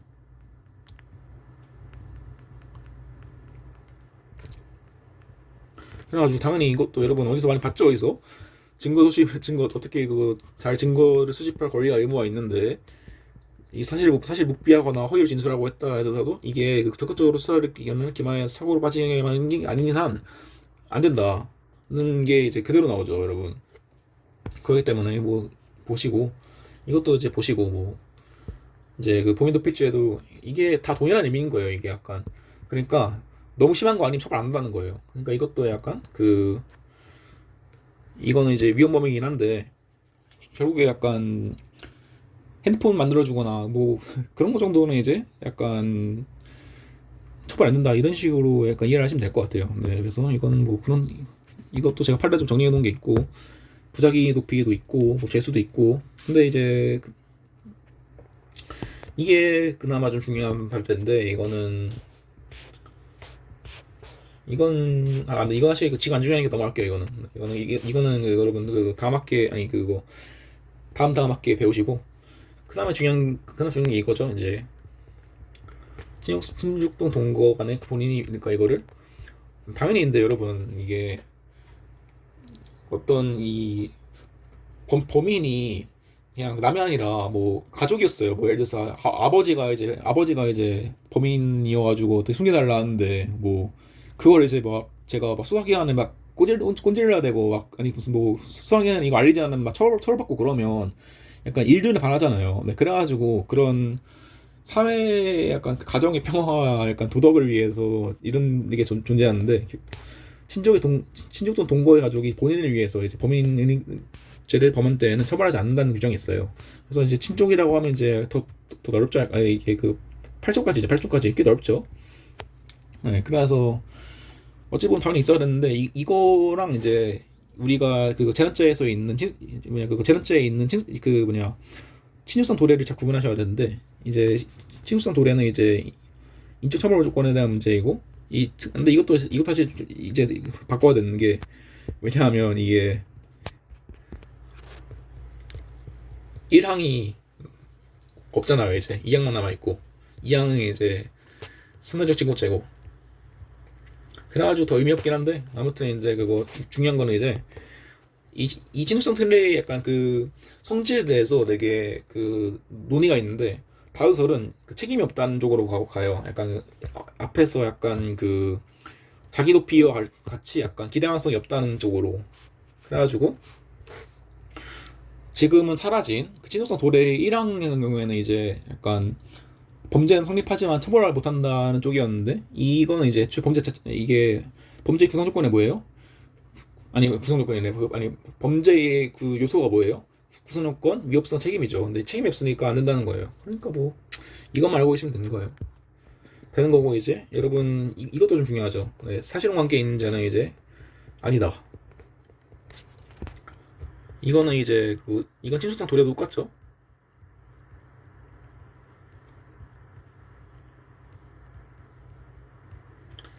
그런데 이제 뭐 아빠가 인지하면 소급표 있다 뭐 이런 것들은 뭐 여러분들 이제 뭐 나중에 뭐 배우시면 되고 그다음에 이것도 읽어보세요. 이건 네.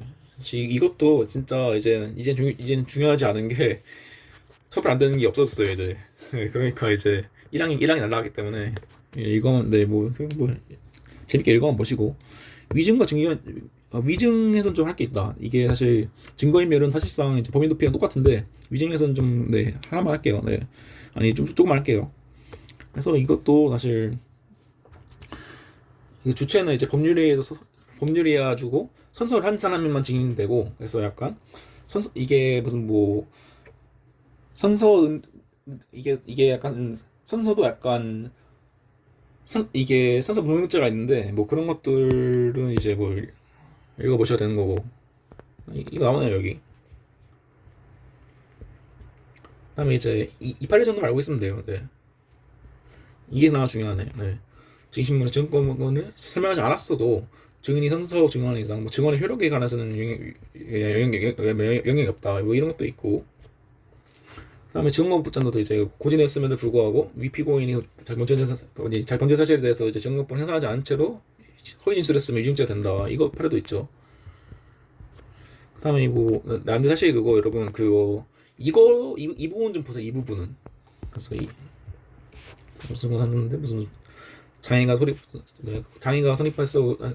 성립했다고 보면 이제 유증죄 성립은 부정하는데 이거를 이제 고지 받았더라도 그와 같이 살렸을 거라는 취지 진술 내용이 있다면 이제 된다는 게 있거든요. 이게 또 되게 웃겨요. 이건 제가 지지난주 푼 기록이 있었는데 갑자기 뜬금없이 자기 조서에 아니 뭐 자기 피의자 신문 조서에 막 그거 물어봐 경찰이 혹시 지원거업본 알았으면 그거 지원거업본을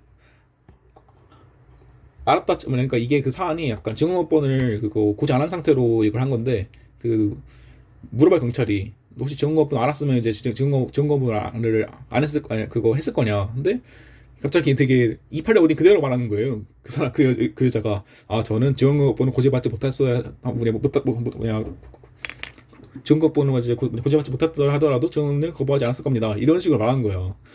문제 내려고 만드는 거죠 그런 식으로. 네, 그러니까 뭐 이런 것만 이제 뭐 잘 기억을 해주시면 될 것 같아요. 그다음 나온 건 이제 그거 이미 유죄의 확정 판결을 받은 사람은 증언을 거부할 수 없다. 이거는 약간 형소이긴 한데 그냥 뭐 읽어보시고. 그 다음에 이제 허위 개념이 뭐냐? 이건 딱히 뭐 합방법도 아니고 그냥 주관설이 약간 그거 사실상 유일한 주관설을 보면 돼요. 유일한 주관설. 그러니까 자신이 기억에 반하지 않으면 어떻게 거짓을 말했어도 되는 거고 반대로 약간 그 원래는 사실인데 내가 약간 좀 거짓말할 일자로 사실을 말하는 경우에는 된다 이런 식인 거죠. 그래서 이제 위증은 이제 그거 선서한 증인이 자기 기억에 반한 진술을 함으로써 성립된다. 그래서 이제 나오죠. 이제 그거 사실 부합한다 하더라도 기억에 반한 진술을 할 때는 성립한다. 나가 나오는 거고. 네. 그래서 다 했어요. 네. 근데 이거 나온 것도 이거죠. 이거 자기 형사건 위증고사 이것도 근데 앞에 말한 그 범인 은닉 도피 교사랑 거의 비슷해요. 네. 이것도 이제 그대로 나오죠. 자기 형사 사건에 관해서 이제 위증죄를 범하게 하는 것은 방어권을 남용한 거니까 네 부담한다. 그리고 이건 사실 그 아까 범인 도피 제가 아까 그 범인 은닉 도피 이런 거에서는 약간 되게 막 허위 자백 진술한 정도 아니면 약간 그 통상적 도피 유형이니까 뭐 교사죄 안 된다는 취지고 이제 그게 판례 경향이라고 했잖아요. 근데 사실 이 위증 교사 같은 경우에는 그게 별로 없어요. 왜냐하면 애초에 위증 교사한 것부터가 나쁜 놈인 거예요. 일단 네. 위증 교사한 것부터가 일단 우리 사법조차 방해하려는 어떤 되게 적극적인 게 있는 거고 어떻게 보면 허위 자백시키는 것보다 더 심한 거죠. 이거는 허위 가지고 이제 증인으로서 선서를 하고 증인시키는 거니까. 그렇기 때문에 이거는 어지간하면 인정되네요. 어지간하면 인정. 어지간하면 죄돼. 이것만 알면 돼요. 근데 사실 그래서 이게 약간 똑같은 논리가 이제 그거 되는 거예요. 이제 그거랑 이제 뭐 자기 위증은 이제 안 되는데 왜 자기 위증 교사는 되냐 이런 식으로 반대를 하지만 아무리 그래도 아무리 자기 위증은 죄가 안 되지만 뭐 자기 위증 교사가 어떻게 되냐 이런 논리를 좀 생각하더라도 남한테 이렇게 타인 위증하라고 시켰으면 당연히 그 사태의 중요성 같은 걸 감안해 보면 죄가 된다고 보는 게 맞겠죠. 네. 그래서 이제 그렇게 된 거고 이제 모해 위증죄는 여러분 그거 한 거죠. 그때 그래서 이중의 신분 해가지고 이제 모해 목적이 신분이 되냐 안 되냐 하는데 판례는 이제 모해 목적도 이제 그 신분관계로 볼 수 있다라고 하는데 비판이 많죠 당연히. 네. 애초에 목적이란 건 행위에 대한 건데 왜 신분 행위 장애에 대한 거고 왜 성냥 이런 판례가 좀 이상한 거예요. 근데 사실 그래서 이건 뭐 이제 읽어보시고 증거인멸죄도 사실 제가 이걸 더 안 할게요.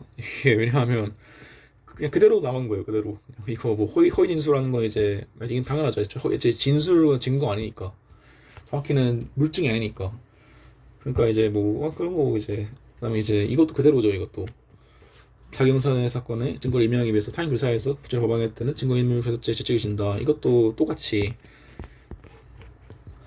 자기 비호권 남용이죠.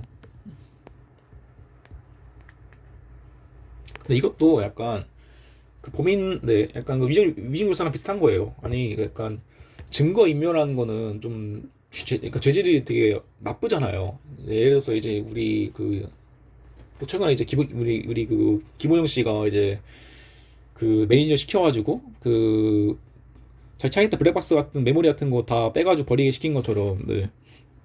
애초에 이거는 이렇게 약간 법인 도피처럼 약간 뭐 내가 그냥 내가 도망갔는데 뭐 어디 은신처 같은 거 마련하려 이런 수준이 아니라 적극적으로 증거를 인멸하고 특히 위증거사 같은 경우에는 약간 적극적으로 위증을 막 그렇게 하는 거잖아요. 네, 그렇기 때문에 이 경우에서는 이제 인정될 여지가 많다는 점만 기억을 하면 돼요. 그렇게 하면. 네, 그래서 이런 거죠. 뭐 증거인멸을 통해서 실제적 진실 발견을 방해한 경우에는 범인까지 보호할 필요 없다 이런 식으로.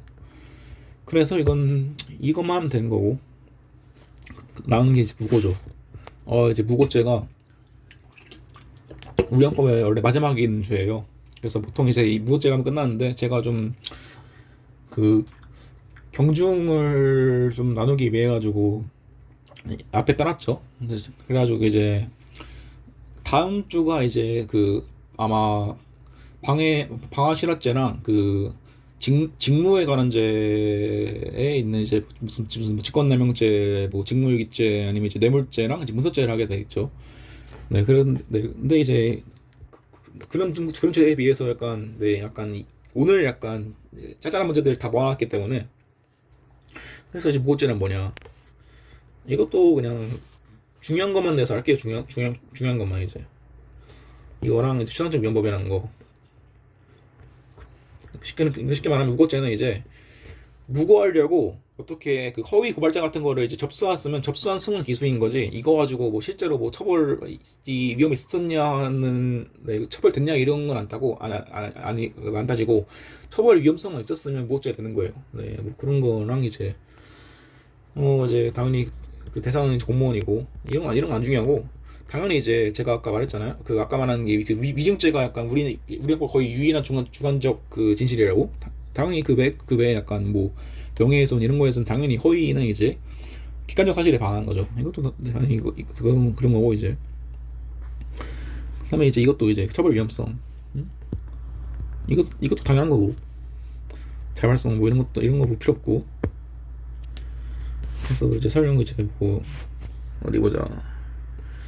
그래서 목적이라는 게 있는데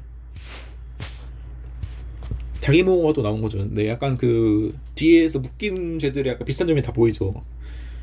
그래서 이건 좀 달라요. 근데 이거는 좀 약간 구조가 다른데, 그래서 이제 그리고 이것도 그 근정선의 입장에서 피무고자의 교사망조의 제3자가 이제 이건 사실 뭐냐 그 나올 가능성이 별로 없는 게, 이게 되게 이상한 사실관계에 있는 거예요. 그러니까 뭐 A가 B한테 나 무슨 죄로 신고해줘, 이렇게 한 경우가 보통 일상생활에서 얼마나 있겠어요. 그래가지고 얘가 해서 얘를 무고를 하고 얘는 이제 무고 교사가 되는 거죠. 근데 그래가지고 이 경우에는 이제 그거 당연히 이게 될 수 있는 게, 왜냐하면 애초에 이 무고죄 보호법이 뭐예요? 무고죄 보호법에는 그 국가 심판 기능의 행사예요. 그러니까 애초에 이렇게 이런 이상한 거 짓거리 하는 것만으로 범죄를 하는 거죠. 네. 왜냐 국가의 그런 기능이 낭비되니까, 그런 자원과. 근데 이것도 똑같은 거라서 이제 뭐 그대로 나온 거죠. 그냥 이것도 그냥 뭐 그대로 쓰면 되는 거고. 그래서 사실 이건 별로 안 중요합니다. 이거는. 그래서 나오는 게 판례가 이제 그래서 뭔. 근데 중요한 거는 이거와 구별해야 되는 게 이거예요.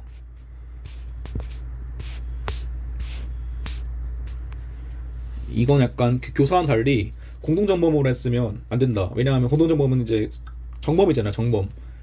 그러니까 이제 그런 건 이제 범죄가 안 되는 거니까, 이거 약간 그 교사하고 다른 거죠. 약간 아까도 그 범인 도피의 경우에도 범인 도피 교사가 아니라 범인 도피 공범이었다면 당연히 그 사람한테는 이제 정보 적격이 없으니까 똑같은 논리도 되겠죠. 네, 그래서 이것 두 개는 구분하시는 거고, 승낙목은 당연히 다 똑같은 거죠. 네, 안 되는 거고.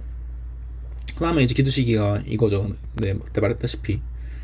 그리고 그 되게 다수의 범죄와 똑같이 그냥 이거 뭐냐 한 번 했으면 끝이고, 무슨 뭐 이미 신고한 이상 무슨 뭐 추후에 이거를 물으려고 해도 물을 수 없다, 뭐 그런 거 나오는 거고. 그 다음에 나오는 건 이제 그 구체적인 그 위험이 약간 그거 위험이래. 실제로 처벌할 필요 없고 그 처벌 위험성만 발생했으면 충분하다는 거예요. 이 위계공직방도 대여지 당연히 있겠죠. 근데 만약에 두 개가 된다면 이거 하나의 행위로 두 개 범죄를 지는 거니까 상경이 되겠죠. 근데 상경 그런 거고, 이제 이건 여러분 그 판례 본 적 있죠? 그리고 그 약간 그 위계공직방에 기수시기와 관련해서. 네. 근데 위경모집방은 실제로 방해가 있어야 되는데 이 무고죄는 실제로 방해할 필요가 없는 거니까. 네, 뭐 그런 거죠. 그래서 여기까지 했으면 다 했어요. 여기까지 했으면. 어후, 그래서 이제 그래가지고 네, 여기까지 했으면 이제, 근데 제가 사실은 좀 거의 육해불량 하나에 이렇게 모든 문제를 다 하는 것 자체가 좀 욕심이긴 해요. 진짜 사실 약간 지금 와서 생각해보고 약간 그 12의 분량에다가 좀 기축풀이 안 했으면 약간 판례 같은 것도 하나 보면서 할 수 있었을 텐데, 네, 뭐 아쉽게도 이렇게 된 거고. 그래서 이제 다음 주에 뭘 강의할지는 더 했고, 그리고 맞아, 이번 주 사례는, 네, 뭐 이번에 나간 죄들이 솔직히 배임죄 빼면은 안 나온 문제들이거든요. 특히 사례형으로는. 네, 그래가지고 사례형은 이번 주 건 없고 다음 주에 짜잘한 것까지 다 배워가지고 짜잘한 거 전용으로 사례 문제를 하나 만들어서 드릴게요. 이게 왜냐하면 애초에 약간 제가 약간 이렇게 모든 범위를 강의한 튜터가 제가 거의 처음이기 때문에, 특히 이런 배임죄 이후 죄들에 대해서는 사례 문제가 없어요. 그리고 실제로 애초에 변시 기출에서도 안 나와가지고, 그래서 제가 좀 억지로 만들어야 되는 입장이거든요. 그렇기 때문에 좀 네, 그거 다음 시간에 뭐 대충 만들어가지고 뭐 쉽게 해서 드릴게요. 네, 그렇기 때문에 그래서 이번 주 사례는 없고, 네, 지금까지 수업 들으셔서 되게 수고 많으셨고, 네, 저는 이제 다음 주에 보도록 합시다. 네, 수고 많았습니다.